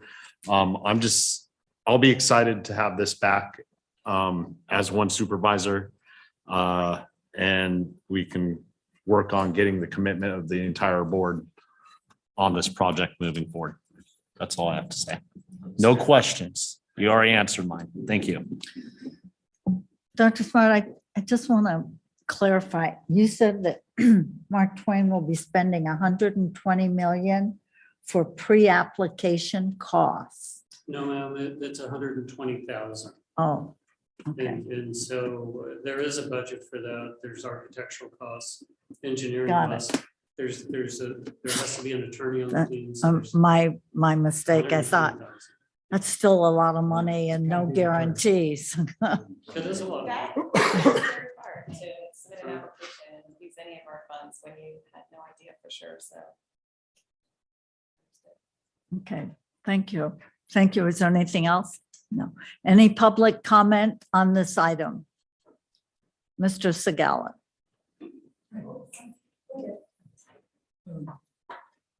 One of the things that it would be of interest to the taxpayers is what sort of oversight will there be? And what sort of stipulations or rules will come to our county from other government agencies? I'm not sure if we're dealing with the federal government or the state government. And we obviously are dealing with hospitals here. So as this develops, I would appreciate it if the board would provide the oversight needed to make sure the funds are being spent properly. Thank you, Mr. Segala. Any other public comments? Are there any comments online? There are no online public comments. Okay, thank you. Dr. Smart, Ms. Alt, I think the question that Mr. Segala asked would be good when you come back again, that you'd have the answers for that. That's all. Okay, thank you very much. Appreciate your coming and discussing that with us. Okay, let's move back to item 24. Is Mr. Osborne on the line? He is. Item 24, informational item OES, receive a tree mortality program implementation update from the TSS consultants.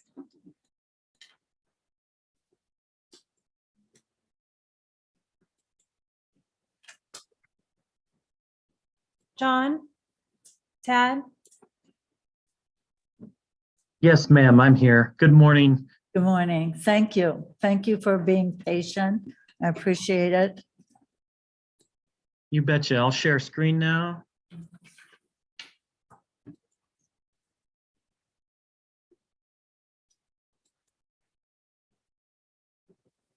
Can everybody see that? Yes. Okay, and I'll introduce Tad Mason from TSS Consultants. He is our managing forester. Good morning, Tad. Good morning, and good morning, Madam Chair and board members. First, I'd like to say I'm very impressed with the heartfelt send-off that you provided to Sam this morning.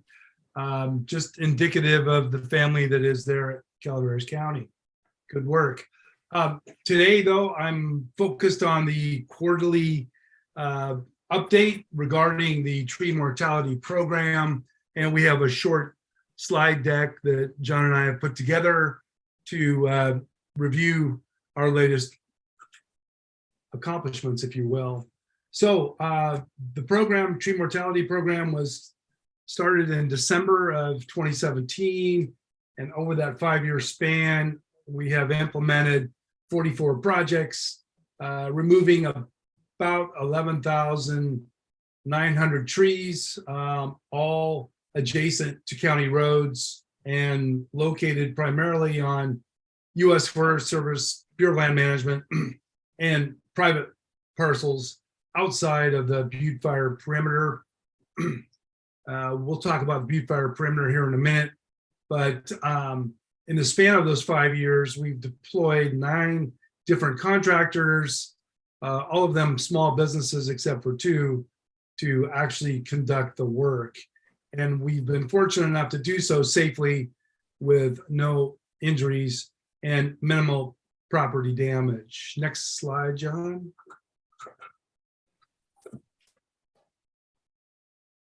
So we currently have 3 projects that are ready to implement. The first of which is Project 41. And this is really focused on national forest lands, Stanislaus National Forest, of course. 264 trees targeted. And now that we have a good neighbor authority agreement in place, we'll talk about that in a minute, we have full funding to implement this project. Project 42 is up at Sky High and Tamarack. We're currently weathered out, of course, but hope to implement this come springtime, weather permitting. We have 84 trees targeted. And then the third project is Project 43, and this is inside the Butte Fire perimeter. These are basically trees that we know were taken out by drought and bugs, if you will. And we're currently marking those trees to remove them here before too long, hopefully. Next slide. Before we move on, Tad, just a note regarding Project 43. This represents the first time that we have really gotten to work inside the Butte Fire footprint. So that is a step forward for us as a program. As we move forward, we're beginning to address the drought and bug kill inside that perimeter. Thank you, John. Okay, the Good Neighbor Authority. We've been working closely with Director of OES as well as U.S. Forest Service, Hathaway Pines Ranger District, Calaveras Ranger District staff, and have managed to push this through the regional office, Region 5 of the Forest Service. It has been signed off. And basically, we now have a 10-year agreement in place to conduct work on federally managed lands, U.S. Forest Service, Stanislaus National Forest. And with that, fortunately enough, is funding to actually do the work. We currently have a commitment of $187,500 focused on the hazard tree removal. We hope to secure additional funding in the coming year to conduct and install actual shaded fuel breaks also on our long county roads. So consider this hazard tree removal to be phase 1, and then shaded fuel break installation would be phase 2. Along with the GNA, we have a supplemental project agreement, a SPA, which actually provides the details of the treatment prescriptions, desired future conditions of the landscape, details like that. And so we're basically ready to implement, and we're pretty good to go there. So any questions on the Good Neighbor Authority? The board have any questions or comments on the Good Neighbor Authority? No. I think this is a good example of why it was good that we did it. Thank you, Madam Chair. Okay, other projects we're working on. 44 is right in the heart of Big Trees Village. We've got over 190 parcels targeted and are currently receiving right of entry forms back. Once we receive the ROEs back, we'll go out and mark the trees. We're also surveying Project 45, which is Blue Lake Springs, Arnold area, and that's going fine. Following that, we'll continue our surveys along the Highway 4 corridor, going west from Avery towards Angels Camp in other parts of the county, of course. Next slide. We are indeed seeing the new tree mortality. We have numerous reports, for example, one coming out of Sierra Nevada Conservancy confirming their findings aligned with ours regarding increased tree mortality. We're still waiting for the Forest Service aerial survey results, but we anticipate it'll just confirm what the Sierra Nevada Conservancy is seeing, and what we're seeing is that new mortality continues. Next slide. And just another note, Tad, what we're seeing statewide is an upswing not only here, but it seems as though across not only the Sierra Nevadas, but now along the North Coast, Lake, Napa, and Sonoma counties. I'm aware that recently several of those counties have recently declared a state of emergency for the tree mortality that they're experiencing between the drought and then the fires that they've had over in that neck of the woods over the last few years. Tree mortality is certainly on the upswing. Thank you, John. These are some other observations regarding the tree mortality.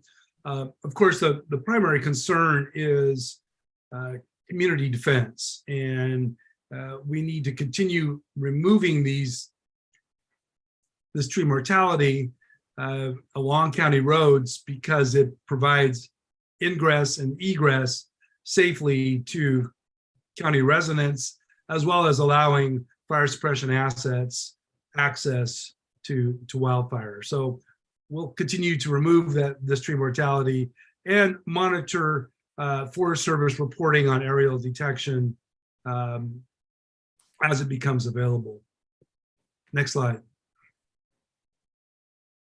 So one of the issues that is holding up project implementation has to do with prevailing wages.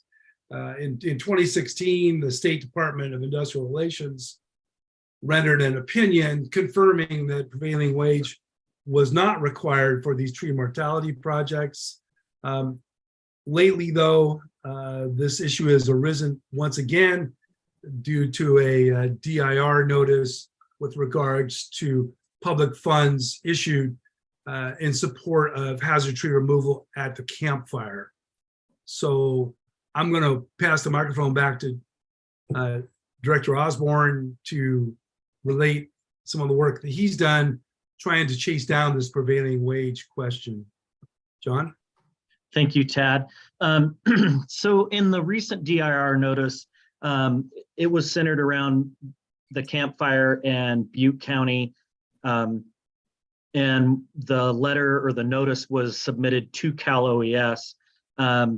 And in working with Cal OES, I've asked them to look at that DIR and how that may or may not impact our program, and essentially the tree mortality program on a statewide basis. I've been in contact with John Ketching.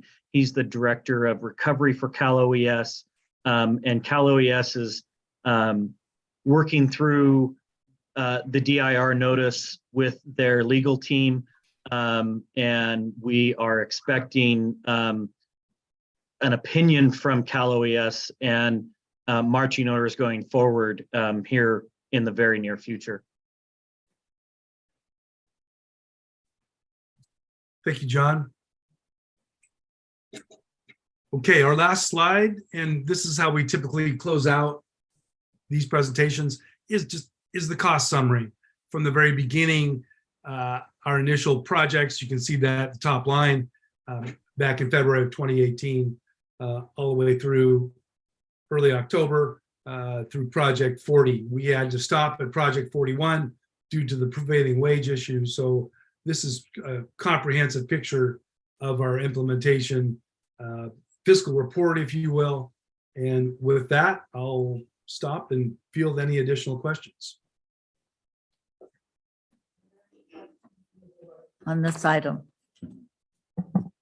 Supervisor Garamendi. Tad, John, just want to thank you for continuing this program. I think it's been so successful. It's kind of an automatic. So we have to continue to acknowledge that this is working.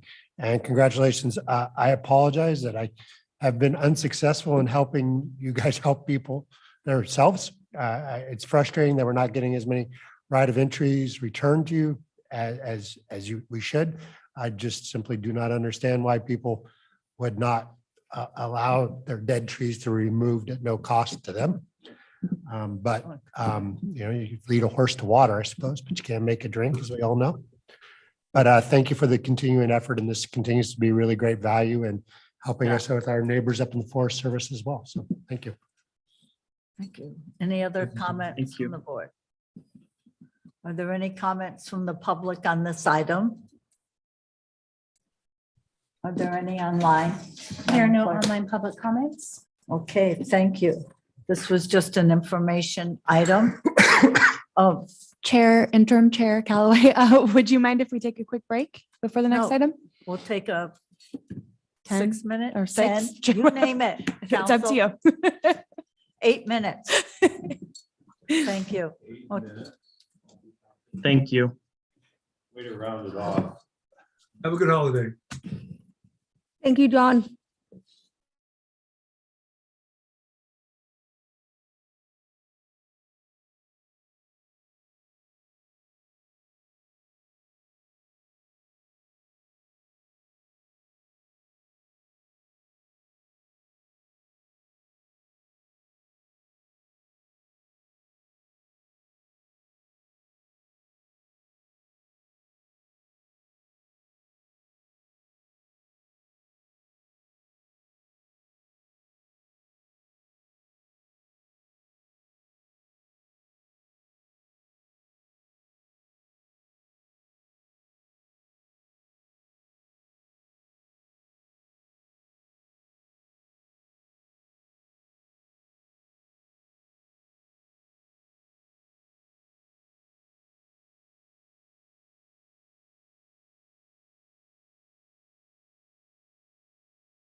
We're not ready?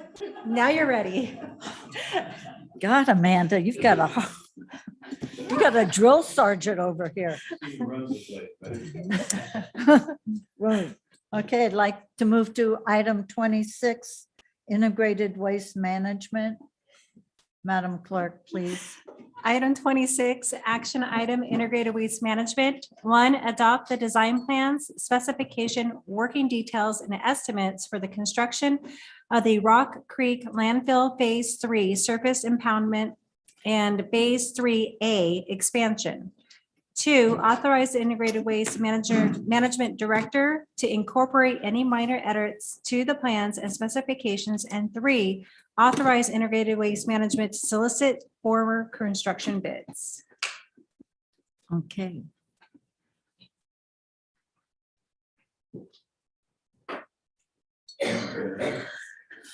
Thank you. Good morning. Jennifer Cashy, Director of Integrated Waste Management. This is a big day. I'm excited to be here. Coming to you today is the construction design specifications and working details for Phase 3 surface impoundment and Phase 3A expansion. Since 1990, Rock Creek Landfill has been accepting solid waste. It is located on a 200-acre piece of property where 57 acres is permitted for the disposal of waste. The existing landfill consists of 2 phases covering 24 acres. I do have a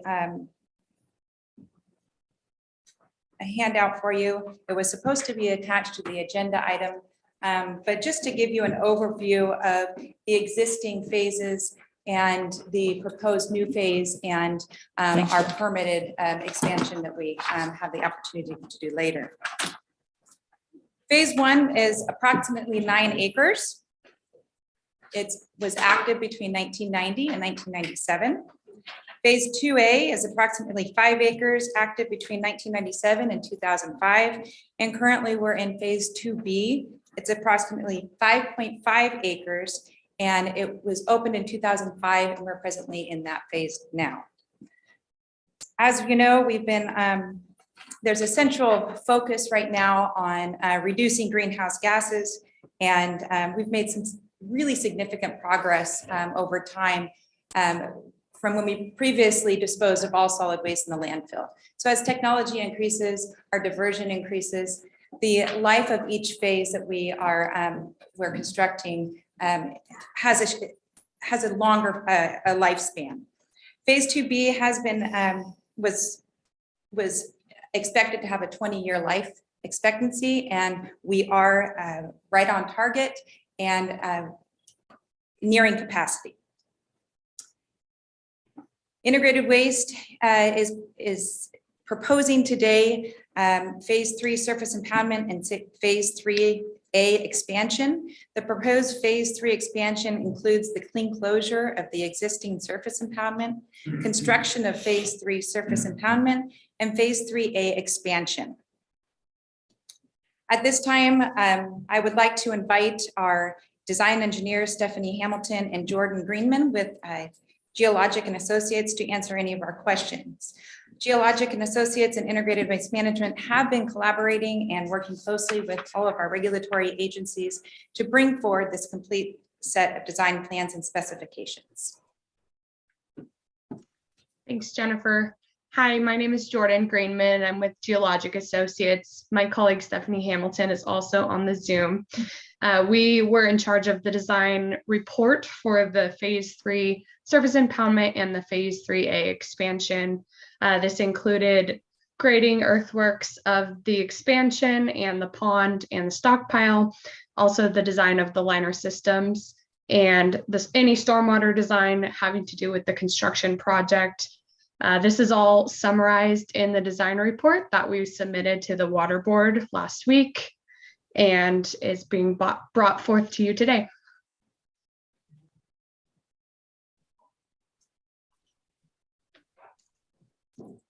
I'll invite any questions right now from the design aspect of the specifications for Stephanie or Jordan to answer. Is there any questions from the board? Supervisor Stopper, is there anything you represent us on the integrated solid waste task force? Other than I'm happy for this to be brought forward, continued service to our county residents and constituents is crucial in the future. All this good work when it came to the submittal of the information to the State Water Board helps us stay within compliance and take steps to continue the service in the future. This is all crucial to us moving forward. So nothing specific, Ms. Callaway. Okay. Thank you. Are there any questions or comments from the board on this particular part of the presentation? Okay, On the thank you. landfill design? Correct. I figure you know how to do that. So as Supervisor Stopper indicated, all necessary permits from the resources agencies have been obtained. And we are looking for direction and approval to solicit to advertise for construction of bids and documents. The financing for this project, as indicated in the item, will be funded by our Solid Waste Capital Improvement Fund in conjunction with the county capital improvement as well.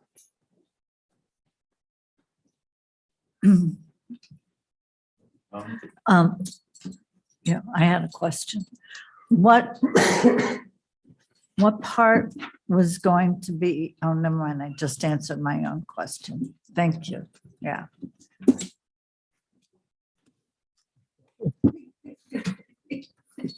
I'm supposed to ask for public comment? Madam Chair. This is a tough audience here. Madam Chair, if I just, Yes. comment.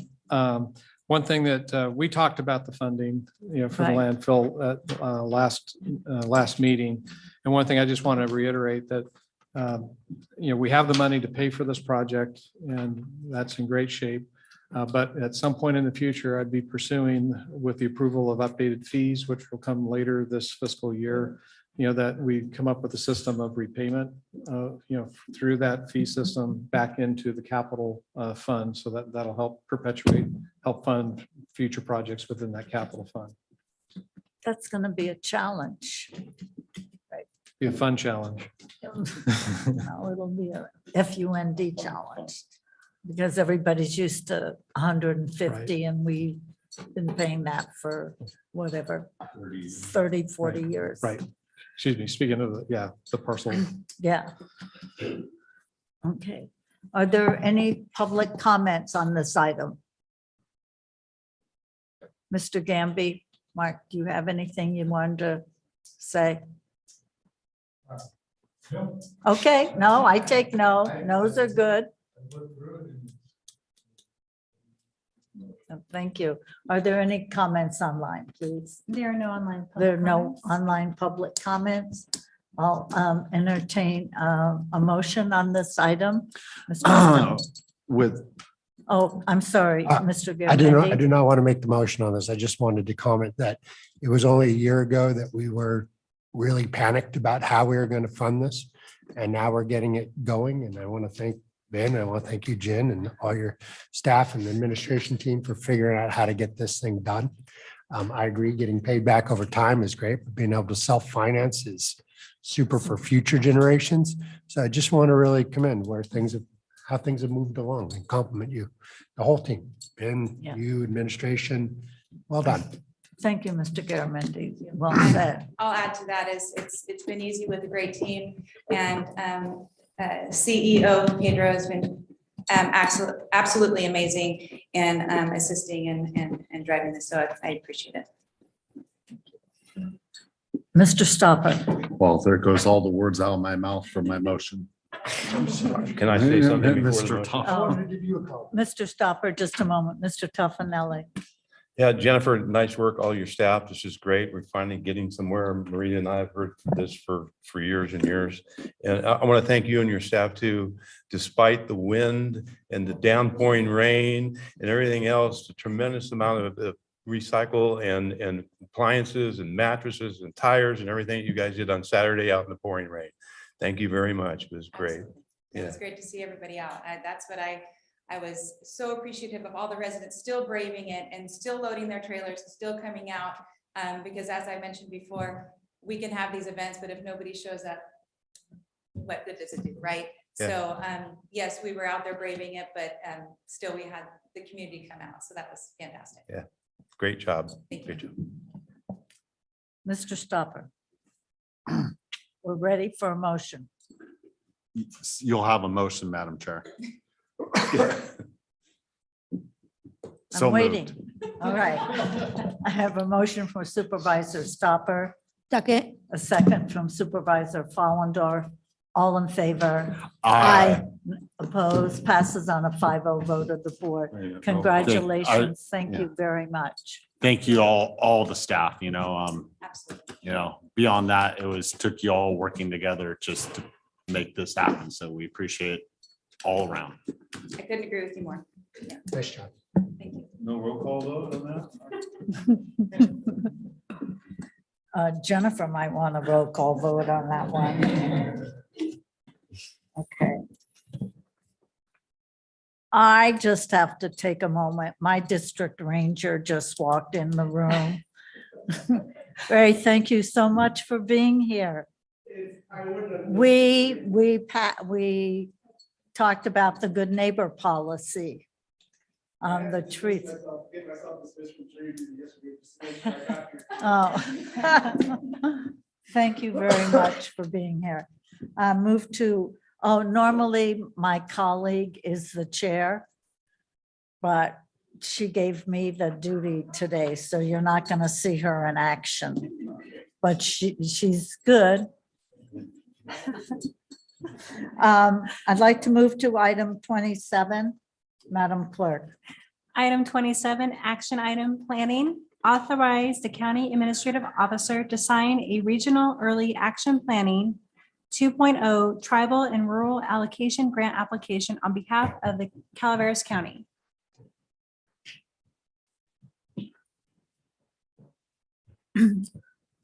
Mr. Elliott. Madam Chair. And Madam Chair. The request in front of you today is to allow the Chief Executive Officer to sign an application for a REAP grant. This is the Regional Early Action Planning Grant.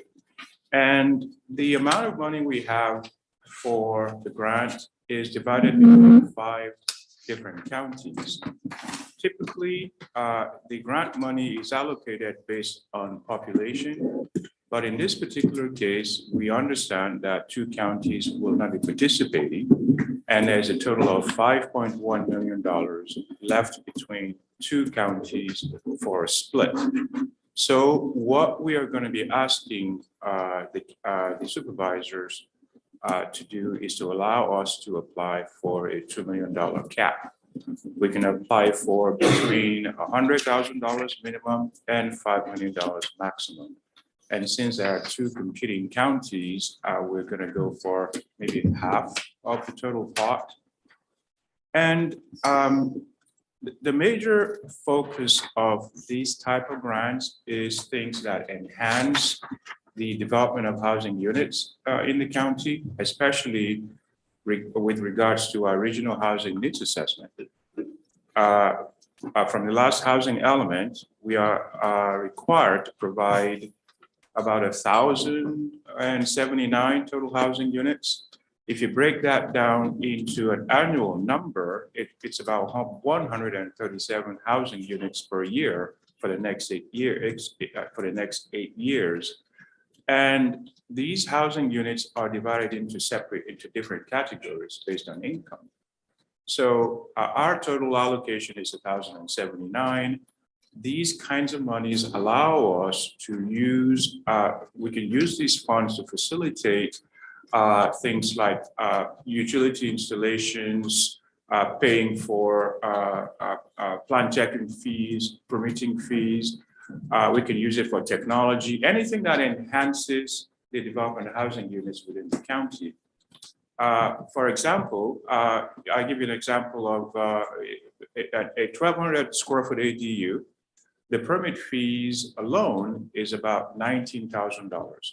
So this RIC grant would allow an applicant to maybe benefit from having some of those costs paid. And if you look at the cost of a single family home, of a 2,000 square foot single family home, I think the permit fees are in the $20-something thousand range. Now, for certain people, this might be a make or break point. And having these kinds of monies available allows us to encourage the development of housing units and also, upgrade some of the existing housing units as we move further along. So let me just kind of give you examples of what these monies are eligible for.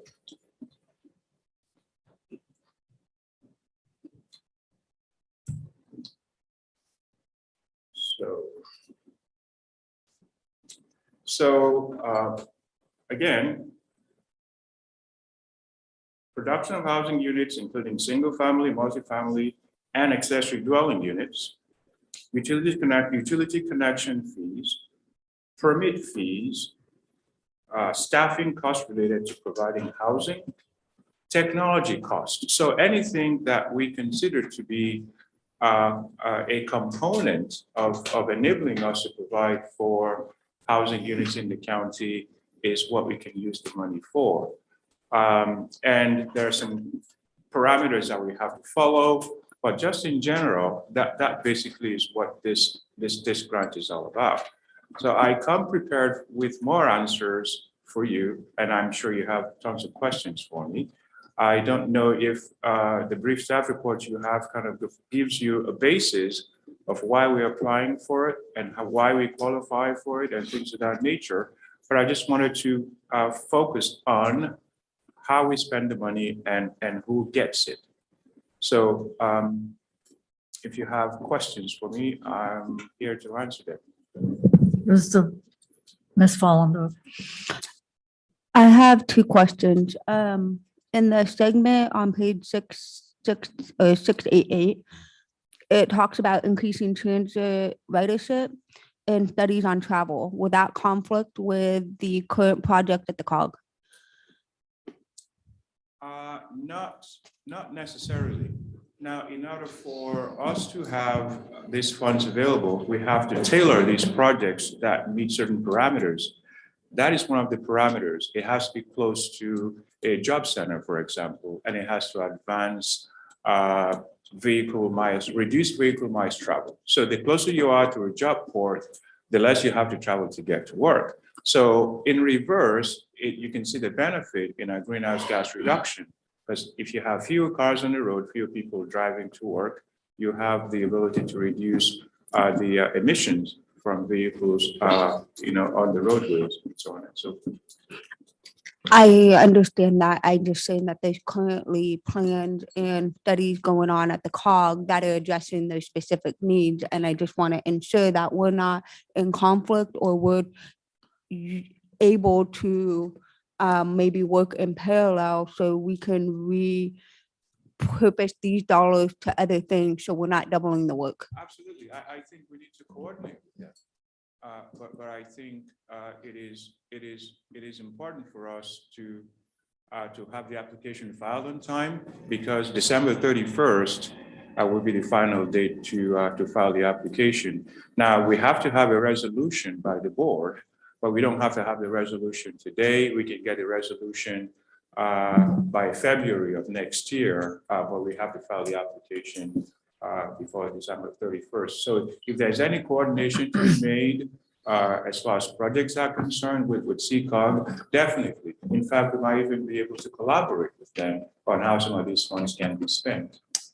Madam Chair, Yes. we can certainly before, writing the grant app, make sure that we've communicated with the COGS that there is no conflict. I think what we're really focusing on in particular is I view it as an incentive for people to take advantage of the funding, to pay these permit fees, utility connection fees, and those kinds of things. It doesn't matter if it's a single family dwelling, duplex, family. That could be a huge component it is a huge component of cost and could be a great incentive for people who are, again, on that borderline, whether or not they might go ahead and let's take the shot and build to take advantage of these cost offsets. That's the main focus, but we can certainly, before an application is, drawn out, make sure it's not in conflict, with what's going on with COG. I wasn't thinking of it necessarily being conflict, but be wise in staff time and workload, because if some of that is already being focused and worked on at the COG level, then you can reallocate staff focus on other items that are included in the grant. You say CCOG is also applying for the same grant? No, what I'm saying is we already are in the middle of a planning grant in doing transit, traffic, transit and ridership and improving ridership on the transit. And so, I just don't want county staff to be going down a hole when there is already data that is in the midst of getting done by the COG, when you can refocus your time and staff time on other aspects of the grant as it comes in.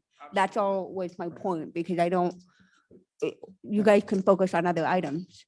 Yeah, absolutely. I think that would be a coordination, but just to clarify, this is not this is a transportation grant. This is a grant that fosters development around transportation infrastructure. And I understand that, but if the data is already collected Yes. by the COG, why would staff spend 3 months in collecting that data when we have it already? Yeah. Yeah. Thank you. I'll speak to Melissa about it. Anything else, Supervisor? Supervisor Stopper? No.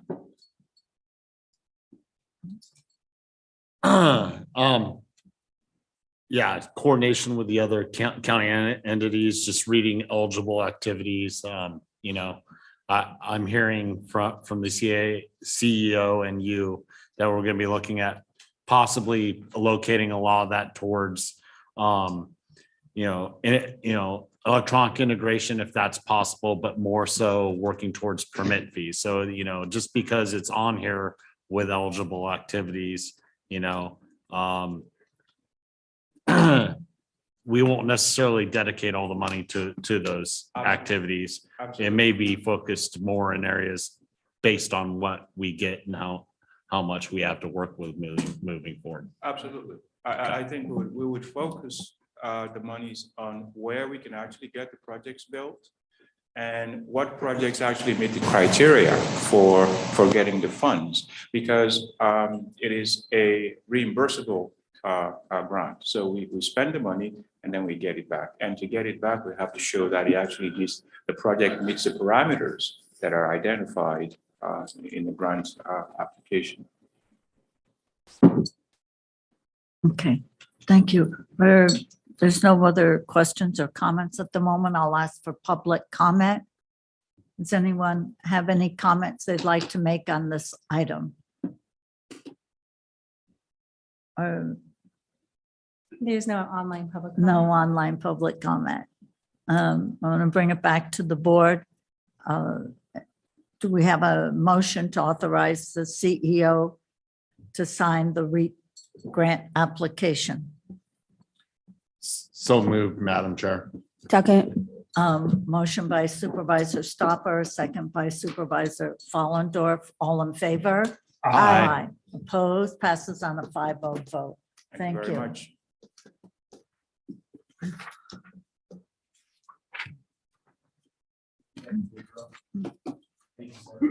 I'd like to move to supervisors' announcements. Does any supervisor have something they would like to share that's reportable, even if it's not reportable, I don't care. Well, heck, with all of you, I have something. Under sheriff, front and center, please. Final order. Oh, there's some gum in there. I'm not sure out. Okay, so I have this thing with your department on your Bearcat, your $300,000 rescue vehicle, which does not have a snowplow. So I've got you three Bearcats. Thank you. That'll help during operational planning. But wait a minute. None of them have a snowplow. Oh, yes. But she's going to get one for the White Pines Road Department. And we're gonna put a snowplow on this one. Yes, ma'am. And give it to the White Pines Road Department. This will make swap briefings a lot easier I thought because so. we like visual aids. Thank you. It's impressive. It's actually the company that makes our Bearcat. Yes, it is. Rick will love this, Miranda. Thank you very much. So he can go get one too. Don't forget to list them on your capital assets. Yes, I will.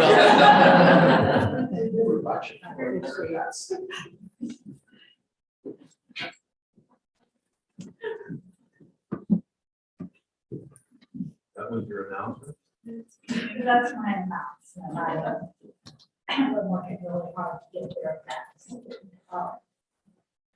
Yes, so the sheriff's office and I have had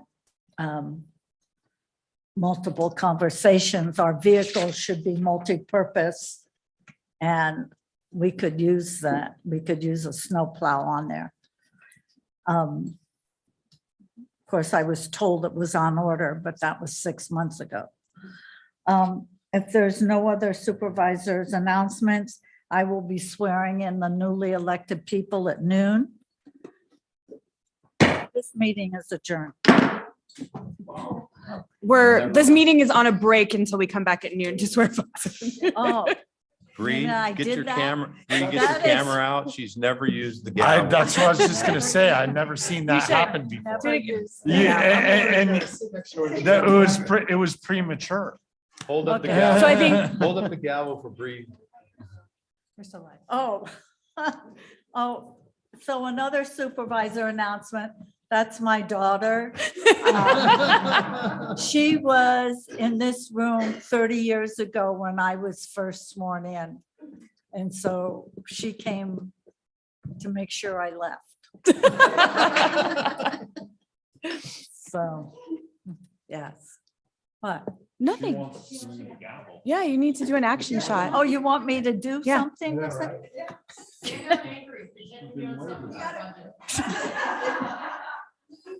This meeting is adjourned. Gary, does that remind you of somebody we know? We have had gavel-happy supervisors in the past. I'm not one of them. So we will adjourn till noon. We are breaking, oh, I'm talking too much. This is sign for talking too much. No, I was telling you got a break. Oh, I have a break? Yeah. Okay. Oh, sure.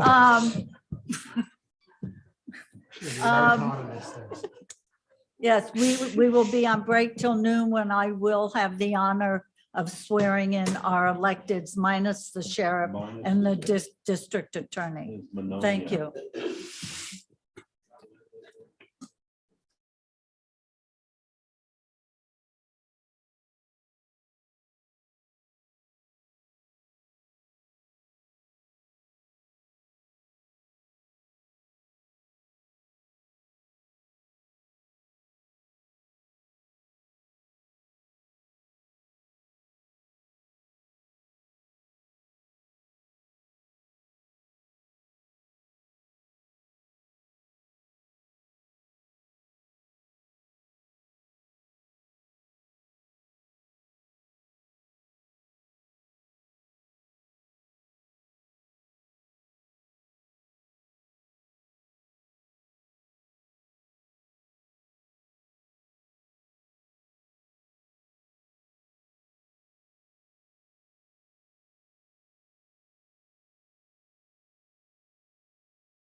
Okay, we're ready to rock and roll. Hope y'all are too. I have the honor of swearing in. I don't know why we use the word swearing. Though I have to say our chair, Amanda Follendorf, has taught us how to swear and sign. So if you see the board do things that you're wondering what we're doing, we're swearing. Okay. Deep breath.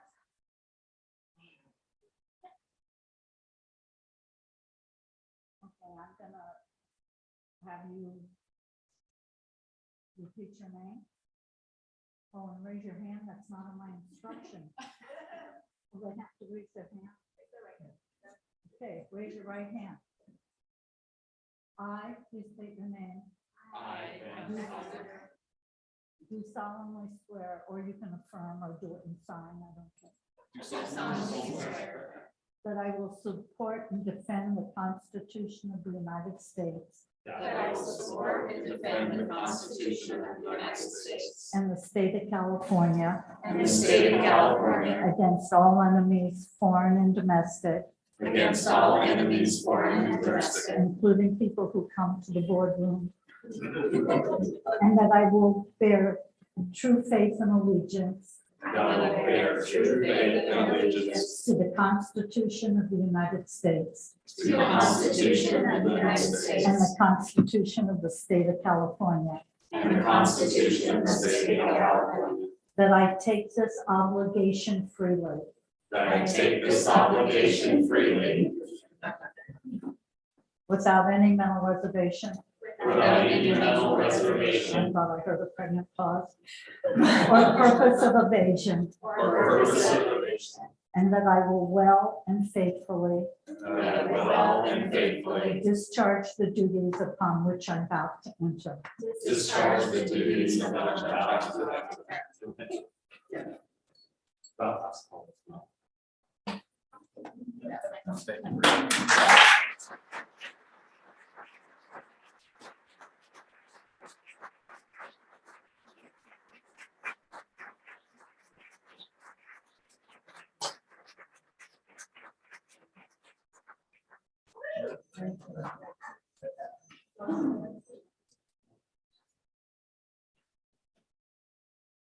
Did anybody want to say something?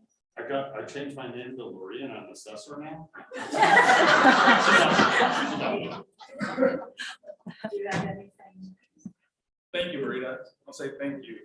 Very excited about this. Thank you all. Good. Thank you all for being here for that. This is my honor. Welcome to the next 4 years.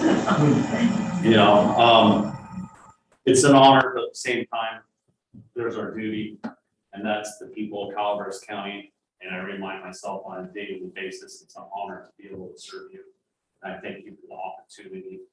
You know, it's not an easy job, but it's a job that not only needs to be done, it's an honor to be able to do it once you're here. So thank you all for giving us the opportunity to do this job. Thanks.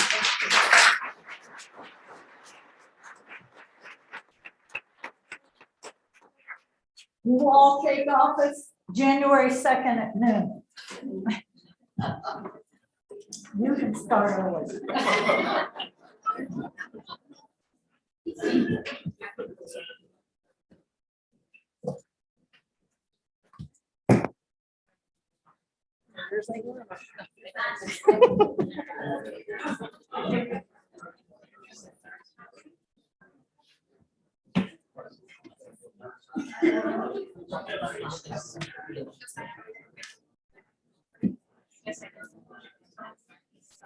That's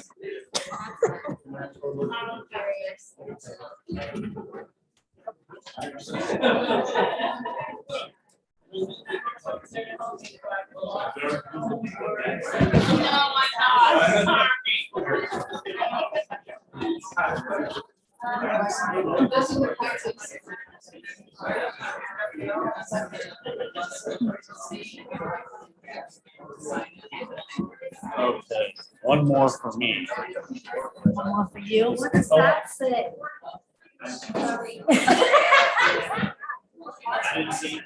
I know, just making sure.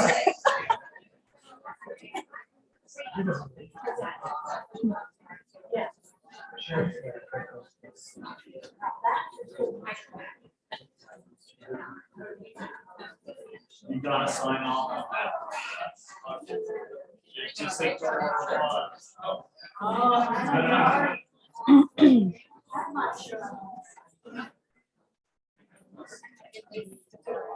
Okay, perfect.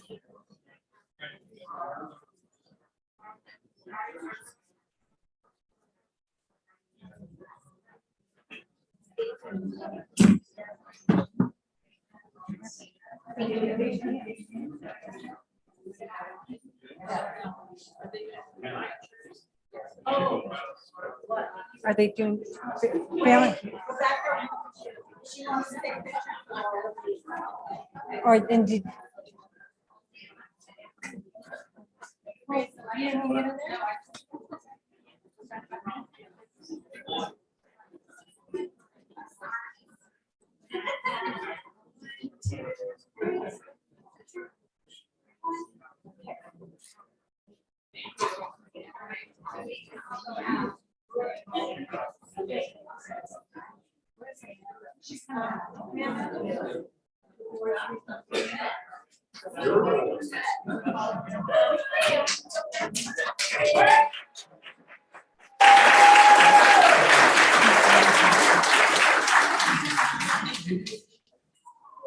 Yep. Nope.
Supervisor Callaway.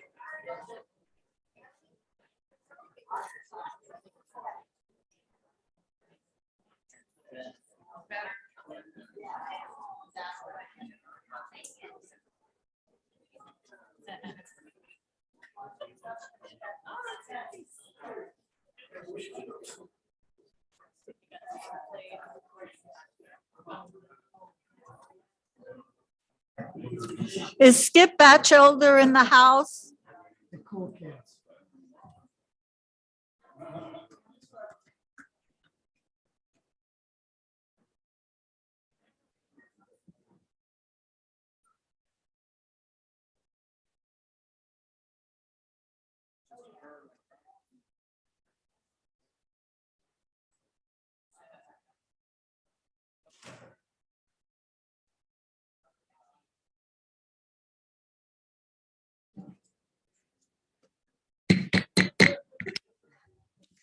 I had to do that.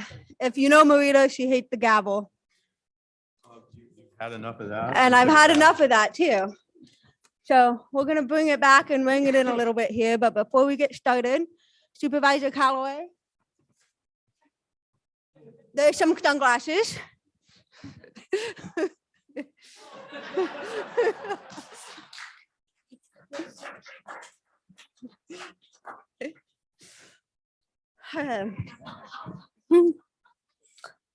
It is my honor to start this proclamation off. This is a proclamation recognizing Marita Callaway's 25 years of service to the residents of Calaveras County. Whereas Marita Callaway began her career as a county supervisor by winning over 3 other challenges for the District 3 supervisorial seat in 1993 recall. And whereas Marita has now served a total of over 6 terms, she claimed to have taken a sabbatical at some point in there, but we're still questioning that. And whereas the longest serving female county supervisor in the state of California.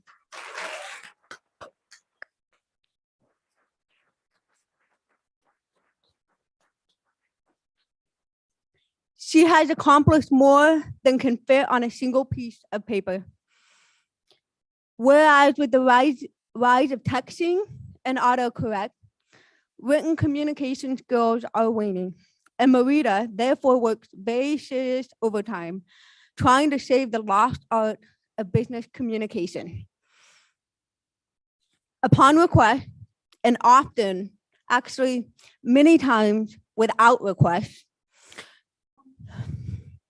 she will revise forms, letters, public notices, proclamations, including her own, agenda items in an effort to save us all from ourselves.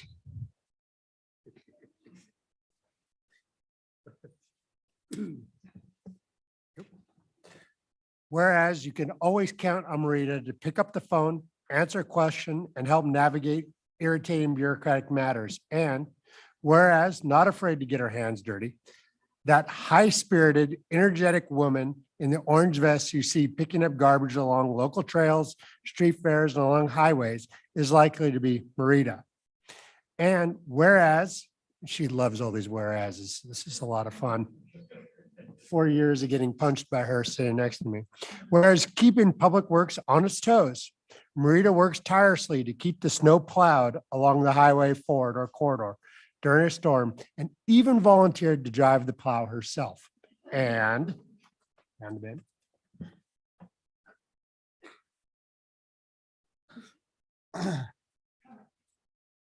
And whereas, although Marita can often be overheard teasing the sheriff about his expanding budget, Supervisor Callaway played a large role in the building of the new jail and sheriff's facilities, including lobbying for state funding and representing Calaveras through her service on state level bodies involved in criminal justice.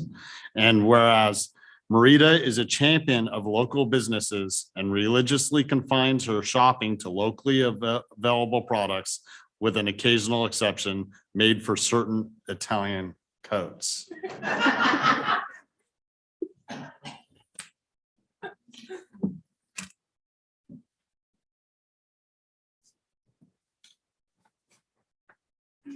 Well, I want to tell everybody, this is a 2-page proclamation, and this is the Reader Digest version. It looked like Gone with the Wind originally, but we honed it down.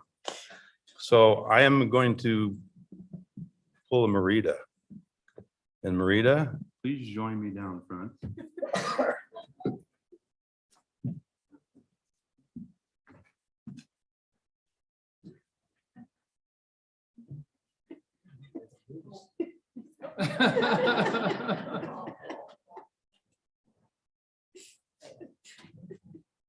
All right, that's enough.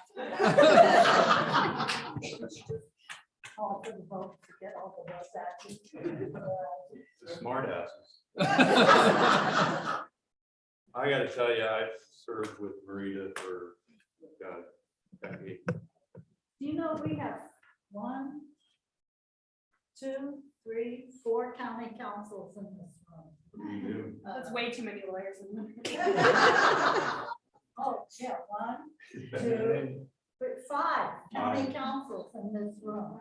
Because of you. We need them. Can we introduce them? Sure, go ahead. Megan. Megan, the county council. The county council and my neighbor. Jim Jones. Also county council Mitchell for Alpine County. Alpine County Supervisor Terry Woodruff's here. She and I share the upper Evans Pass corridor and supervising, and Sarah Edwards is here. 3, 4. Is Janice Elliott in the house? And she only lives down the street.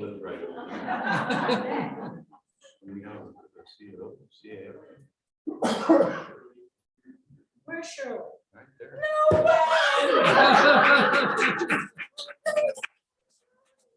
All the way from Florida. Yeah, and she used to be with Health and Human Services, or if you need somebody. So is that memory lane? Have you done? No, no, I mean, I'm having cardiac arrest. Where? Oh, I love Mike. Mike and I served on Debt Advisory Committee. And when the times got tough, oh, he chewed out the assessor. That's another story. Okay, I'm ready. Okay, you ready now? No, I'm not ready, but go ahead. Okay, whereas possessing the That's heart enough. and ferocity of a tigress. You got to hear this part, at least this whereas. Marita tirelessly advocates for animals, reminding us of all the special bond we share with our four-legged friends. Never having met an unlovable pup, Marita has championed several difficult dogs that might otherwise have been euthanized, believing with all her heart that they could be turned around with training and a gentle hand. Like supervisors. Well, that reminds me years ago, when Tom Tryon and I said, Tom and I tried for years to get you retrained, but you fought us all the way. Here we are today. And by the way, Tom wanted to be here, but he had another engagement. So Better have been more important. I think so. So, whereas Marita's consistent advocacy has been central to the dedication of county land for a new animal shelter and money being set aside for the project, which we just did today. And we can rest assured that, retired or not, she will not leave us in peace until it is built and open. And that I'll have to agree with, spending all these years with her hearing about it. Whereas Marita is not afraid to shake things up, stir the pot, buck a trend, and force us all to think long and hard about whether we are truly doing enough to keep the cogs of government turning despite the morals of rules and regulations that make its navigation sometimes unbearably slow. Whereas, while Marita claims she does not want a proclamation, you got one anyway. Now she plans to leave quietly, sure. She never left quietly in all the years I've known her. And never attend the Board of Supervisors meeting again. I bet at least Zoom you'll be watching. We don't believe a word of it and believe we can count on one hand the number of weeks that will pass before she shows up and invites the entire board to join her for lunch. So with that, I'll call for public comments. We have members of the public that wish to speak. No, Rita, she's they right don't. up here. Let's, No, what do we know? no. Not chair. Supervisor Callaway, we do have to solicit public We comment. do need to open the public comment. I know you hate the Brown Act, but. Mr. Pompelli, Oh, we got to stop it here. I kind of feel public right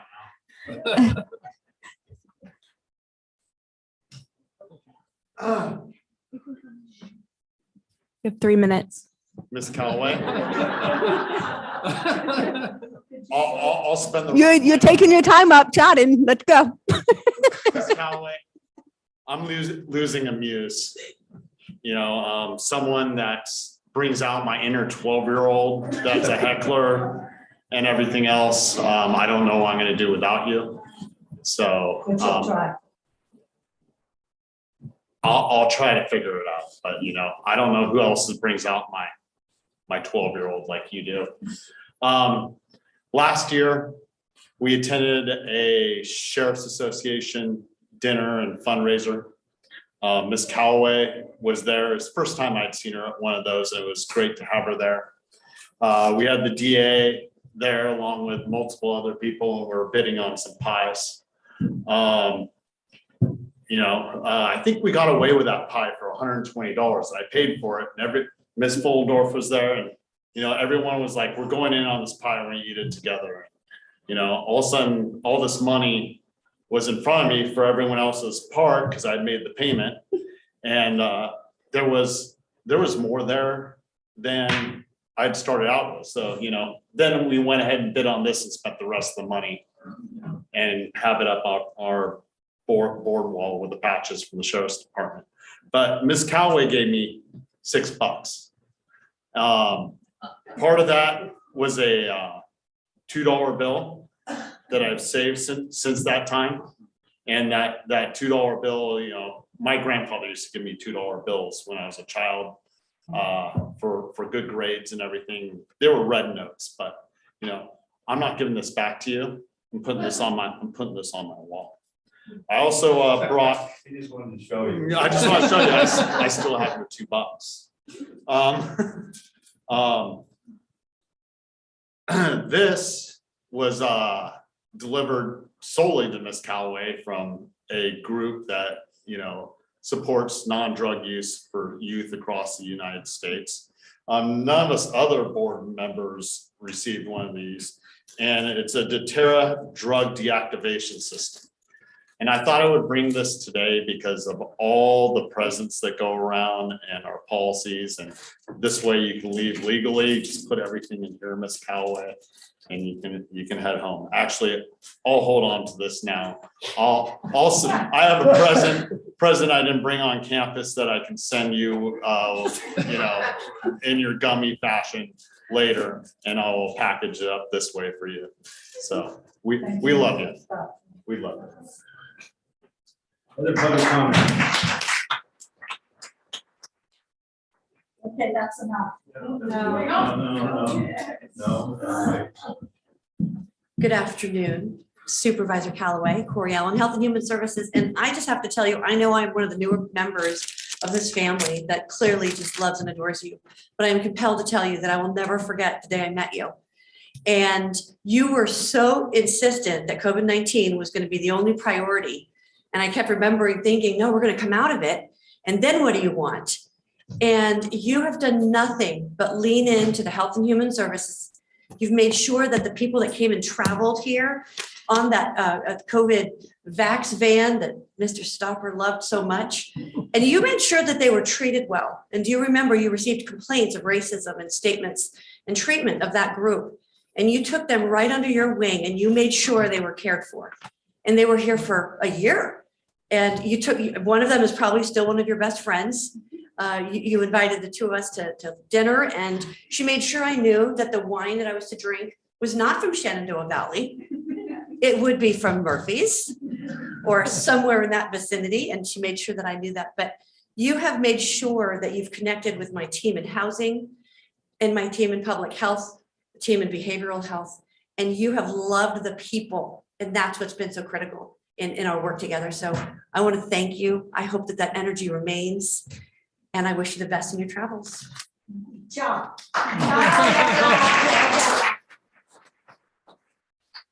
This is not easy for the y'all. Supervisor Callaway. What, you gonna have a plow for my Bearcat? As long as I've been here for some time. You have always been a great supporter of Public Works, our champion, and in particular for our White Pines crew, of course, that is very, very close to your heart. But all of us in Public Works congratulate you, and we will miss you. We have something here for you from all of us.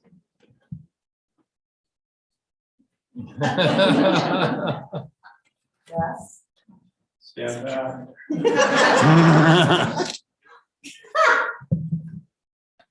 Snow. You know, we're looking for snowplow operators. If I can get you an application, that is not a problem. Oh my God, Lord love a duck. Oh my God. And the mechanics, they keep it going. And they're always up in the White Pines yard taking, oh my God. Jason, I saw Jason here. Anyway, I'm very, this is a trip. Thank you, Robert. Thank you very much. I appreciate it. Oh, this is cool. What do you want? I'm here to talk about our budget.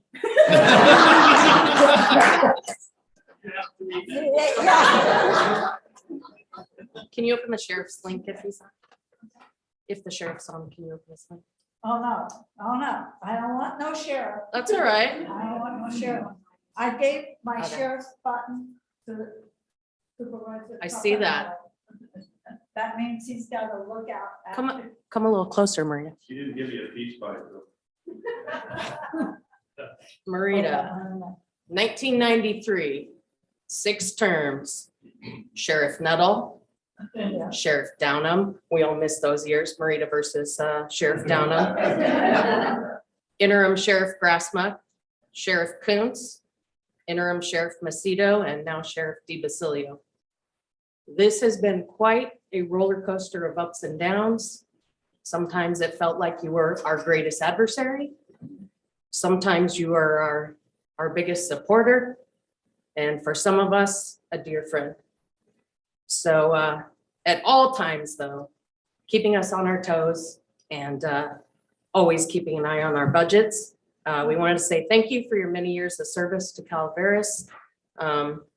You always put your constituents first, as a lot of the jokes and as Robert has already referred to during the Snowmageddon winter storm events.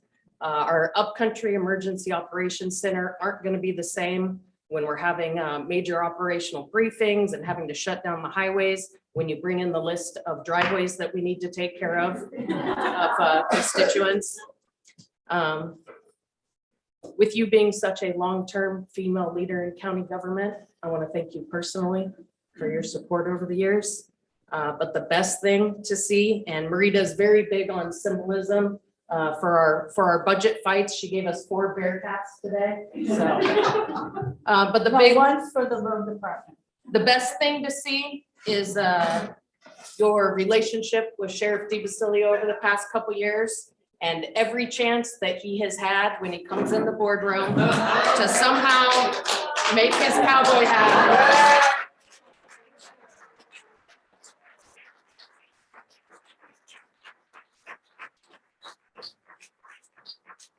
And it's pink just for you.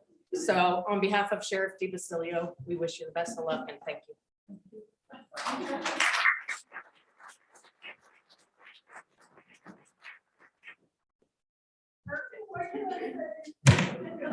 I think we're waterproof masks.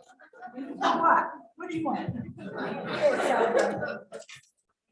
We went to Target and bought our daughter a pink luggage rack. Reminds me of that. So you're in good company. Dana Jorgensen with now departed Senator Assemblyman Frank Bigelow after 10 years. Frank. Yeah, and I met him when he was with Senator Cox. Yes, you did. Those are some really good years. Yep. And he lives in Amador. Thank you for crossing. I You know, I think when we had the Butte fire, we were trying to get money for something and for that one house that burned in Amador. And I said, you know, we were initially part of Calaveras County. If you go back enough, let's just go, you know, it didn't work, but I tried. So you and I have a lot of time together, and when I make presentations, sometimes the most difficult ones are when you do not know the person at all. This is very difficult because we've spent so much time together and we know so much about each other. And we hugged a redwood together. We did, we actually did. We hugged a redwood together.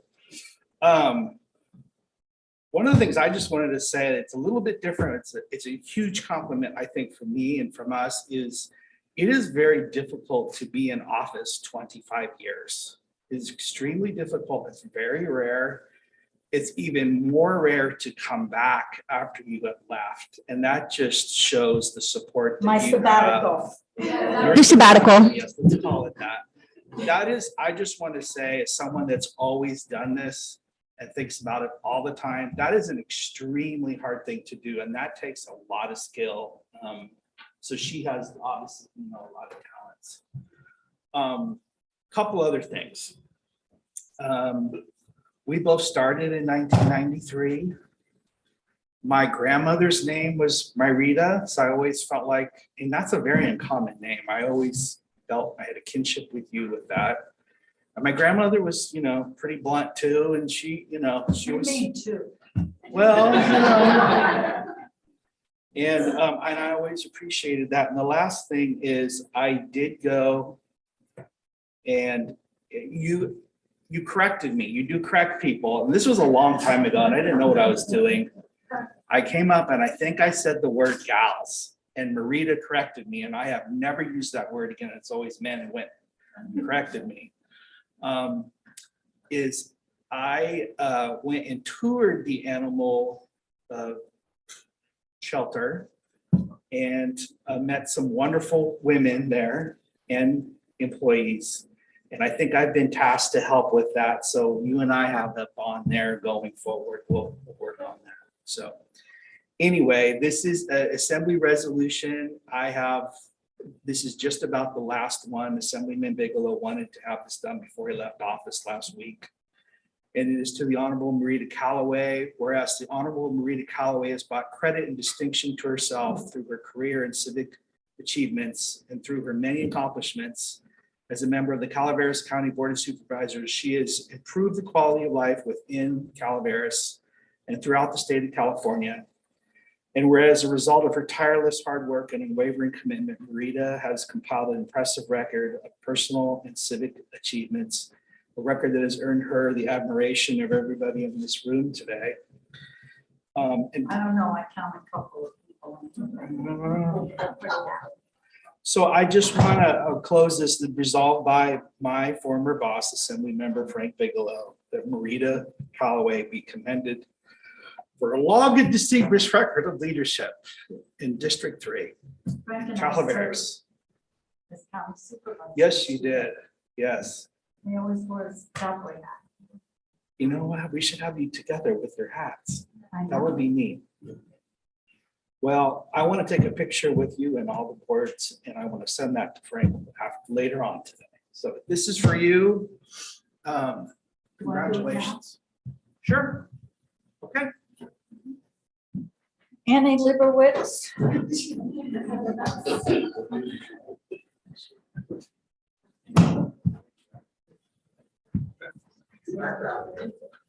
You want to wear your hat out? Just because it's first time.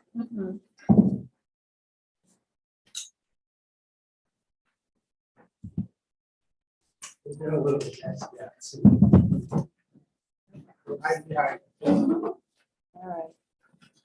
1, 2, 3, 2, 1. Hold on. New camera. Okay. And again, 3, 2, good to go. Thank you. Reed, did you get a good shot or you want to come up here?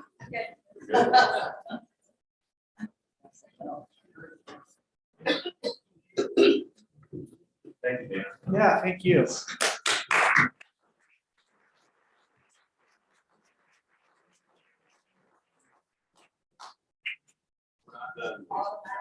Oh, we're not done? Oh, Ranger Ray. So y'all have to know, this is Ranger Ray from the Calaveras Ranger District in Hathaway Pines, totally the best ranger district in the state. It is. So Marita, Supervisor Callaway, I've actually never addressed you as Supervisor Callaway. I've always known you as Marita, as my predecessor, Teresa said, she would be the person to connect with. She's a great partner.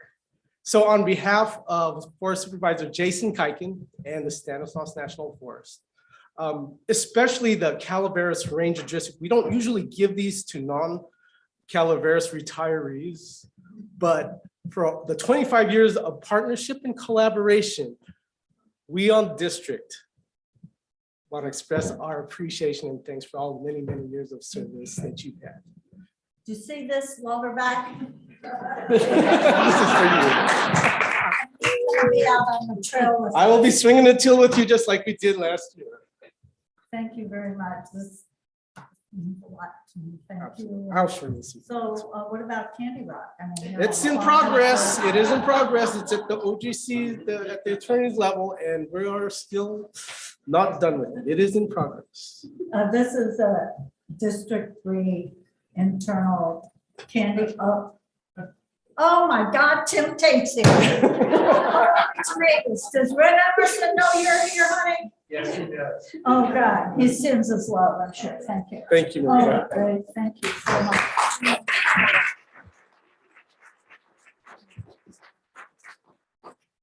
I don't believe it. Shirley was a former CAO.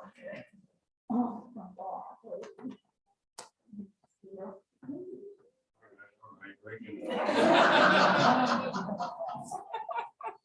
I go way back. When she worked with Health and Human Services and she became the budget. Oh, and then she's sitting here at this table and she tells us before any of the, that we are going into a recession.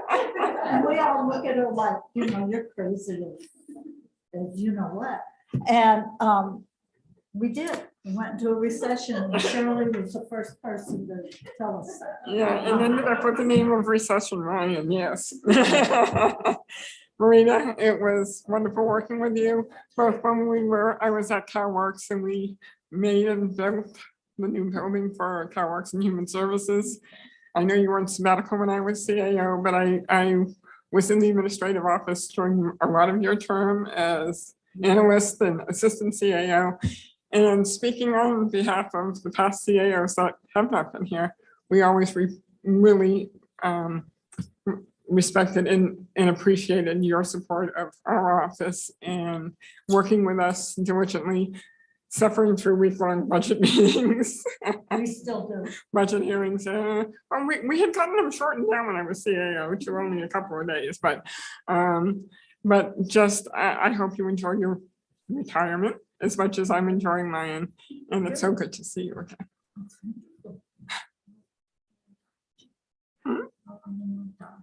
Just so tomorrow. Yes. Okay.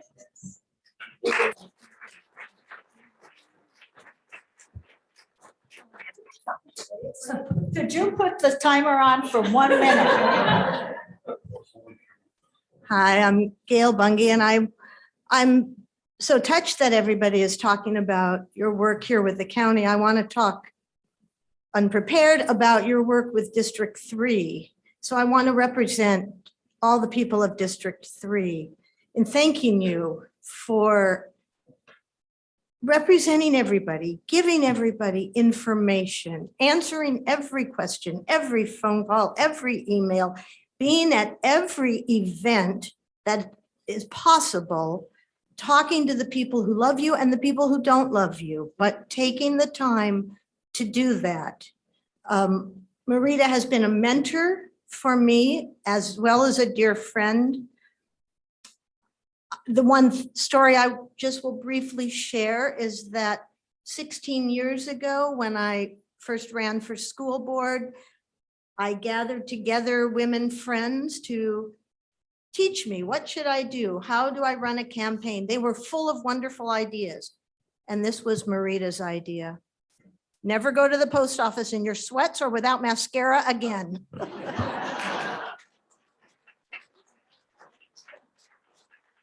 And I haven't. Well, maybe I have. But the things that she has done, including years ago when I would yell at her because somebody couldn't get out at night because of the snow. So she took her shovel and went and shoveled this woman out up in Lilac Park, I think it was. These kinds of things go way far and above what a supervisor needs to do. Martin, be aware.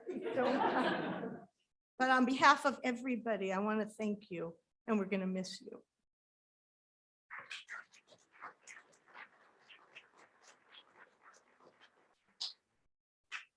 Oh, my God. Yes, counsel. Well, Marita, I just What want do you think? You think she's doing okay? She's doing great. No, thank you. Would you No, like to come just for not in the least bit. John, do you want to come up? Yeah, want to come sit up here? I mean, she's willing to give the chair up. Marita, seeing that there are so many former county councils here, I just wanted to, I mean, that really says a lot to your strength, your support. Janice would like to have been here. She is out sick, but she sends her regards, her congratulations. And she wishes she could have been here as well. So you have decades of council here supporting you. And that shows the relationship that you have had with our office over so many years. And I just want to say thank you. Thank you for your support. And we are, at least I am grateful for the relationship. And I'm grateful for the support, and you've been phenomenal. So congratulations. I wish you well into this next chapter, and thank you. What shoes do you have? Oh, just She look like you. She's like you. Okay, that's a lot. Just wait a minute. Yo, hey, Jason, Scott, I've got your present, Scott.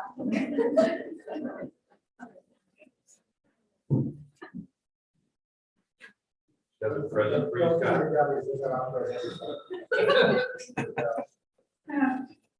Well, thank you. I did not drop that. So, hey, on behalf of the road department and the district, seeing overall the arbiter, She likes to call White or Pines. White Pines Yard. You know, you've been a complete source of knowledge up there for us. You know, me coming in as a new superintendent 13 years ago, 12 years ago, you and I battled a little bit in the early stages. She thought she'd come in and blow me around a little bit, and I pushed back, and so I had to bring Scotty McReynolds in to smooth the waters. And we tried to get Scotty McReynolds up here today, but we appreciate everything you've done for us over the years. And you know, we're going to miss you. We really are. And first and foremost, I would love to just talk about how she would not judge the condition of my office every time she walked in. It looks a little unkept, and she just didn't bat an eye at it, and I appreciate that very much. I'd like to say thank you for my crew, our department, for supporting us in every way possible. As far as just bringing food in on the long shifts and checking in with us, and that means a lot to me and my guys, and we really appreciate it. To see you come in there and care about what we're doing out there when no one else does. So This is Jason Perry. He's the road foreman up in White Pines. So in closing, we've got Kate working on a snowplow truck for you. She's going to sign it over to you. We're going to park it in your driveway, and on snowstorms, Jay will be giving you a call. yeah, and if you're gonna come in, we're gonna put you to work. That's right. No freebies anymore, right? Thank you so much.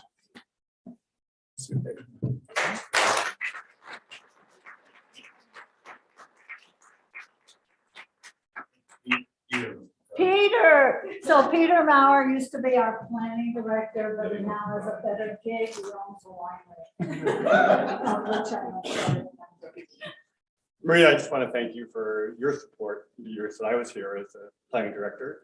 I really appreciated that. I'm sure that the current director and former directors felt the same, feel the same. You know, we met many years ago. I was at an APA conference and you were running for Congress. Unsuccessfully, unfortunately, but we're glad you stayed here. We've been friends for many years. You've done a wonderful job toward District 3. And I just really appreciate you and your support. So thank you and congratulations. Retirement's great. Well, if I wanted to find Peter off the record, I'd have to go to his wife. From Cincinnati, Peter for this and that. Didn't I just see you? You did, Yeah. but I missed you as usual. Sam Leach, Chief Probation Officer, for a few more days, and I won't embarrass you with any stories. We definitely got a little closer during my HHS run, but I want to make a general comment about Supervisor Callaway in saying that what I really came to appreciate about you was how you behave when you know nobody's paying attention, and you were always keeping an eye on us and just challenging us, but also supporting us at times that nobody, you know, gets to see.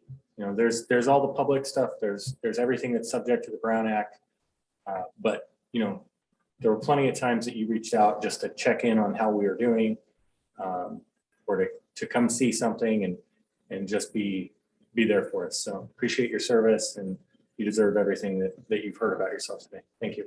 He's gonna become a supervisor. Hey, supervisor. So Debbie and I served on the board together. We did, but our time goes way back. So why how come there's only one former supervisor? Except for Terry Woodrow, she was crying. So I met Marita back in the late 80s when she was the manager of PG&E. And she took on the role as director of the Chamber of Commerce. And we did a number of things, community service oriented.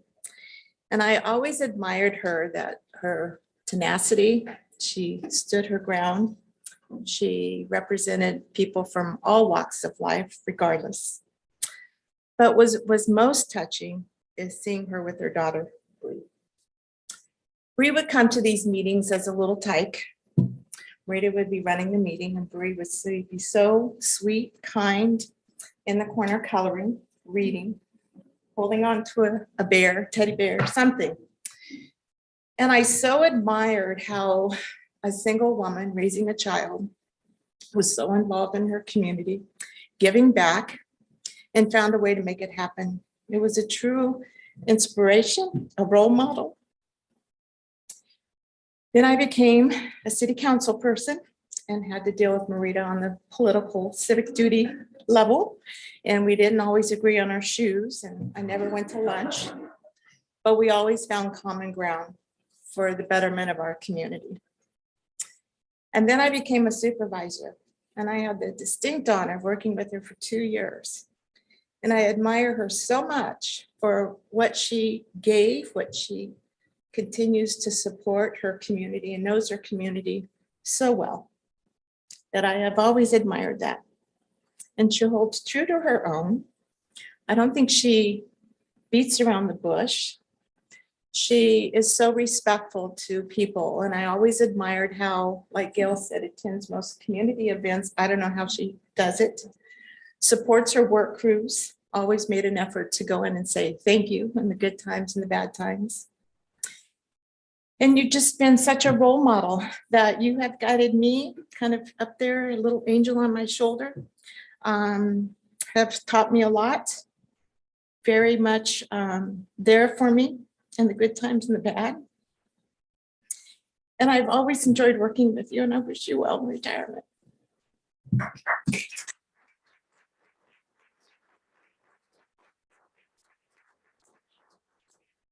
Okay, done. I could sit quietly. Hey, Bree, do we want the superintendent to talk? Okay. Hi, I'm Michael Chimini. And I first met Marita when I became the superintendent of Vallecito School District in 95 or 96. And Marita, there have been a lot of people who have helped guide and shape who I am today. But I have to thank Marita for what she did for us in the Vallecito School District. She was instrumental in helping us become financially solvent when we were able to sell the sewer district to CCWD, and thank them for doing that. But you were always there. And I think one thing that has been mentioned of everything that you've done for this community, but more importantly, everything you've done for kids and your support. And I always knew I could count on your support. So I thank you and I wish you the best. You're welcome. You're welcome.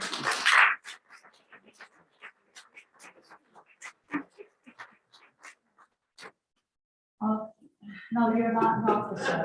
I'm gonna have to. No, you don't have. I do. You spent years suggesting that I run. And I know that you talked to, I came to find out that you talked to a bunch of other people too. I was the only one dumb enough to do it. Seriously, I treasure you. Your time's up. No, I treasure you. I treasure the time that you've taken the last 6 months to guide me, to show me the ropes. And I really just want to say your friendship means the world to me, and I'll do you proud. Thank you.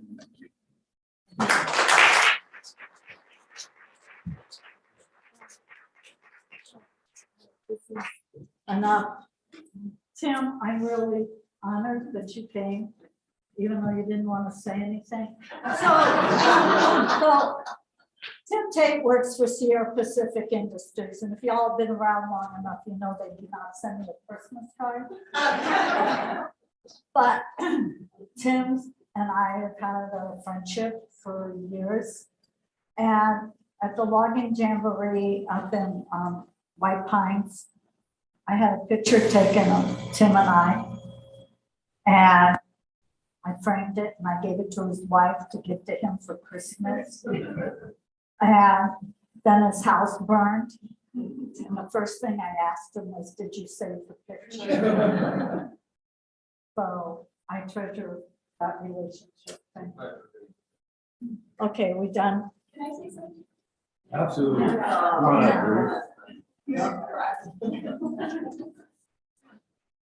Because I were not scared today. So I wasn't going to speak, but hearing everybody.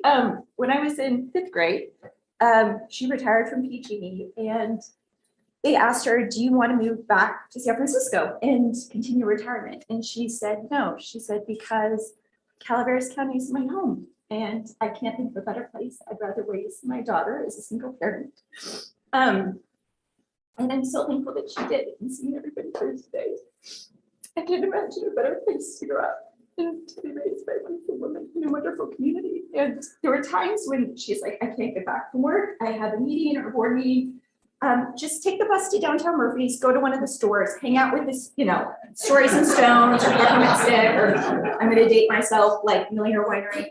And I'll just come pick you up. And, and that was what Calaveras County was. And I didn't know she was the longest standing female supervisor, but I couldn't think of a better mother and a better role model. And I'm just so happy that I was raised here to see everybody today. So thank you for a community, for treasuring her when I wasn't here, and for supporting her all these years. So thank you. So.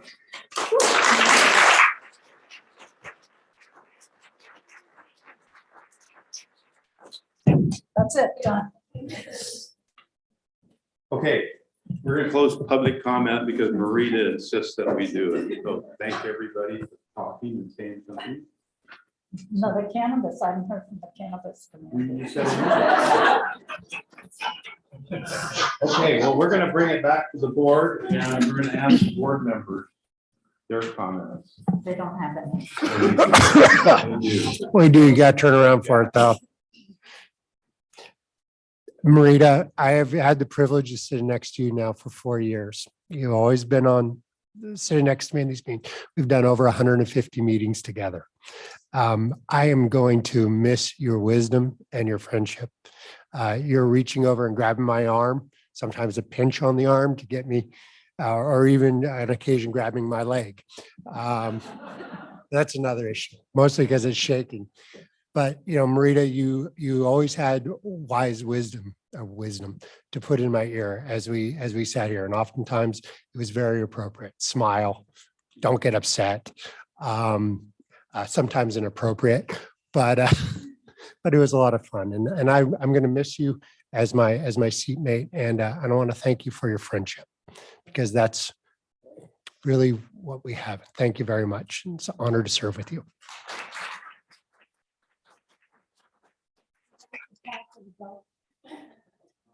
Denied.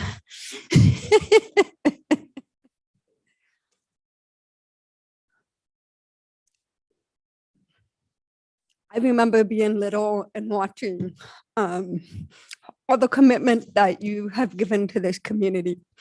And then I got the privilege to work alongside of you. And the last 2 years have been wonderful. Not only do I cherish the mentorship that you've given me, but also a friendship, and you will be truly missed.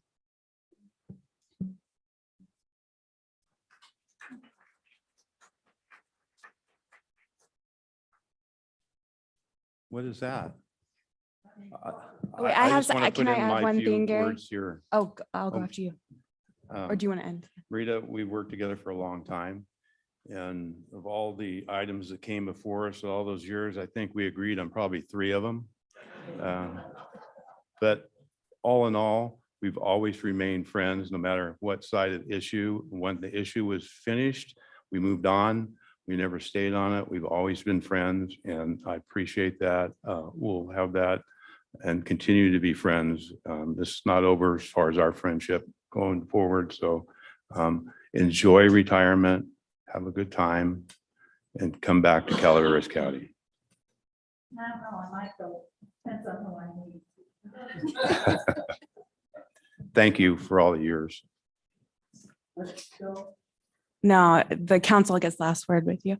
Marita, I just wanted to echo what everyone else has said, and thank you for being so supportive of staff always. It means a lot. And thank you for your support in me stepping into this role, and for your advice, which sometimes early on was, don't turn that direction. Your hair looks bad from that angle today. But I've always, so in a way, it's when it's like having my mom here to give me those things. So I've appreciated that. And always for your feedback on grammar and style as well. So I have this for you too. I thought of you as soon as I saw this title. So now you can keep on being the grammar police.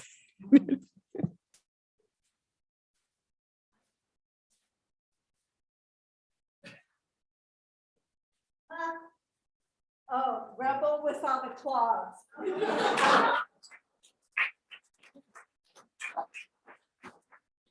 I am a stickler on the way people write, because you sign your name and then you count it.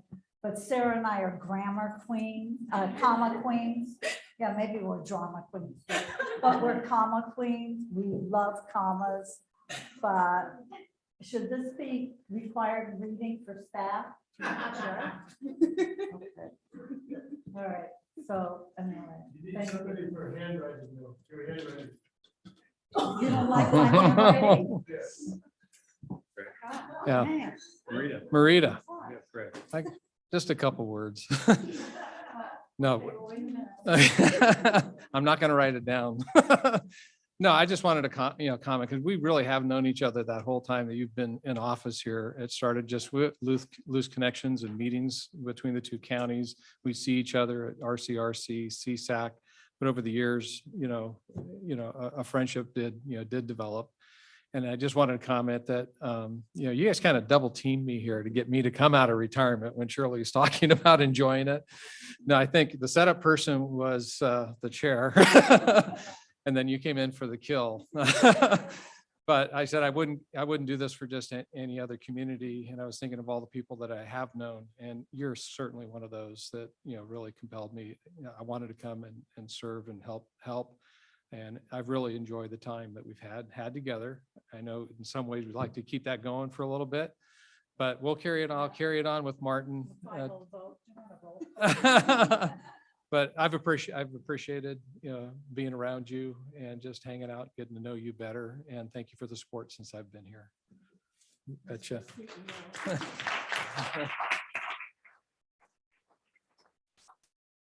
Stacy, you want to say anything? No, she doesn't. She'll get me later. Okay.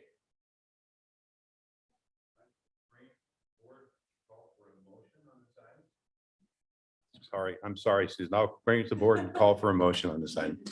So moved. Motion by Supervisor Stopper, Second. second by Supervisor Garamendi.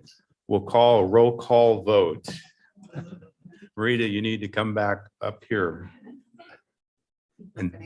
She's not gonna do it. Okay, well, you can vote from there. Supervisor Stopper, Aye. Supervisor Toffenali, Aye. Supervisor Pollendorf, Aye. Supervisor Garamendi. Aye. Supervisor Callaway. I abstain. It passes on a 4-0-1 vote then. Now be it resolved that the Board of Supervisors of Calaveras County, but that's obvious, so we don't need to say it, recognizes Marita Callaway for her unwavering spirit and dedication to the residents of Calaveras County and District 3.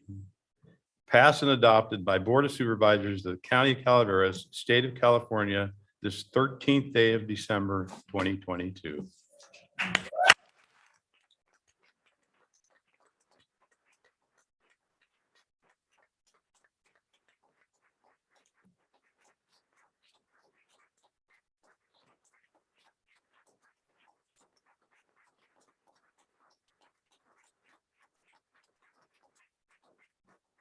No speech, no speech.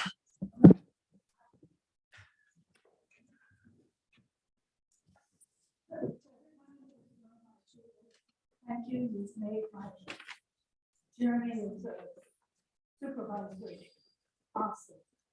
It was a fantastic job. And it's been an honor to serve the community. It's been colleagues I've had. To the county staff that I've worked with all over these years. Starting, of course, with animal services being my favorite department. I'm truly thankful for everything that's happened to me because of you these last 25, 30 years. So, you put you kind of shake a little from me, turn up your ears. I mean, there's so many of you in here I've worked with over the years. Hi, Mr. Ising. That's my daughter's teacher. He was my exercise coach at family. Anyway, I could go on about you here, but thank you very much for being here. Oh my God, Steve Kafka's in the house.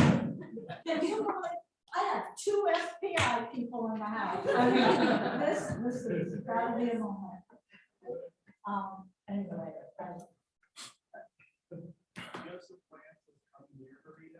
Yeah. You want to share them? No. My plan? No, I'm not. But if I find him, I'm not coming back. Thank you all from the bottom of my heart for being here. And Karen Barney's in the house. She was the clerk recorder. She's the one who mentored Rebecca, wherever Rebecca is. My physical therapist is in here. I'm sure she wants to make sure I don't embarrass her. I'm standing up and moving. And Christmas dinner, chef. Oh, gosh. and Stu Mass. Yo, Steve. Bring me any Firehouse Red. Stu is the ag commissioner from District 3. Stu and Steve Kafka were, and Bob Piramendi were my ag coaches when I didn't understand agriculture, because to me, everything comes wrapped in plastic from the grocery store. So I'm forever thankful to all of them for what they've done.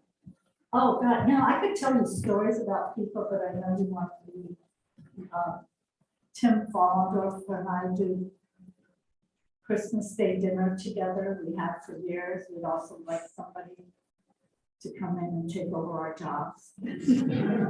But anyway, thank you all so very much. I can't talk anymore, but I appreciate it. Thank you.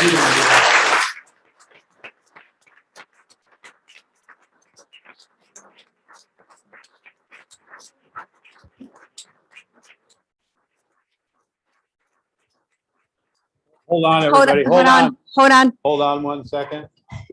So thank you all for coming here today. We really appreciate it. After we close the business meeting today, please join us next door so you can mingle some more with Supervisor Callaway. So again, thank you for being here for her, and on behalf of the board, we really appreciate it.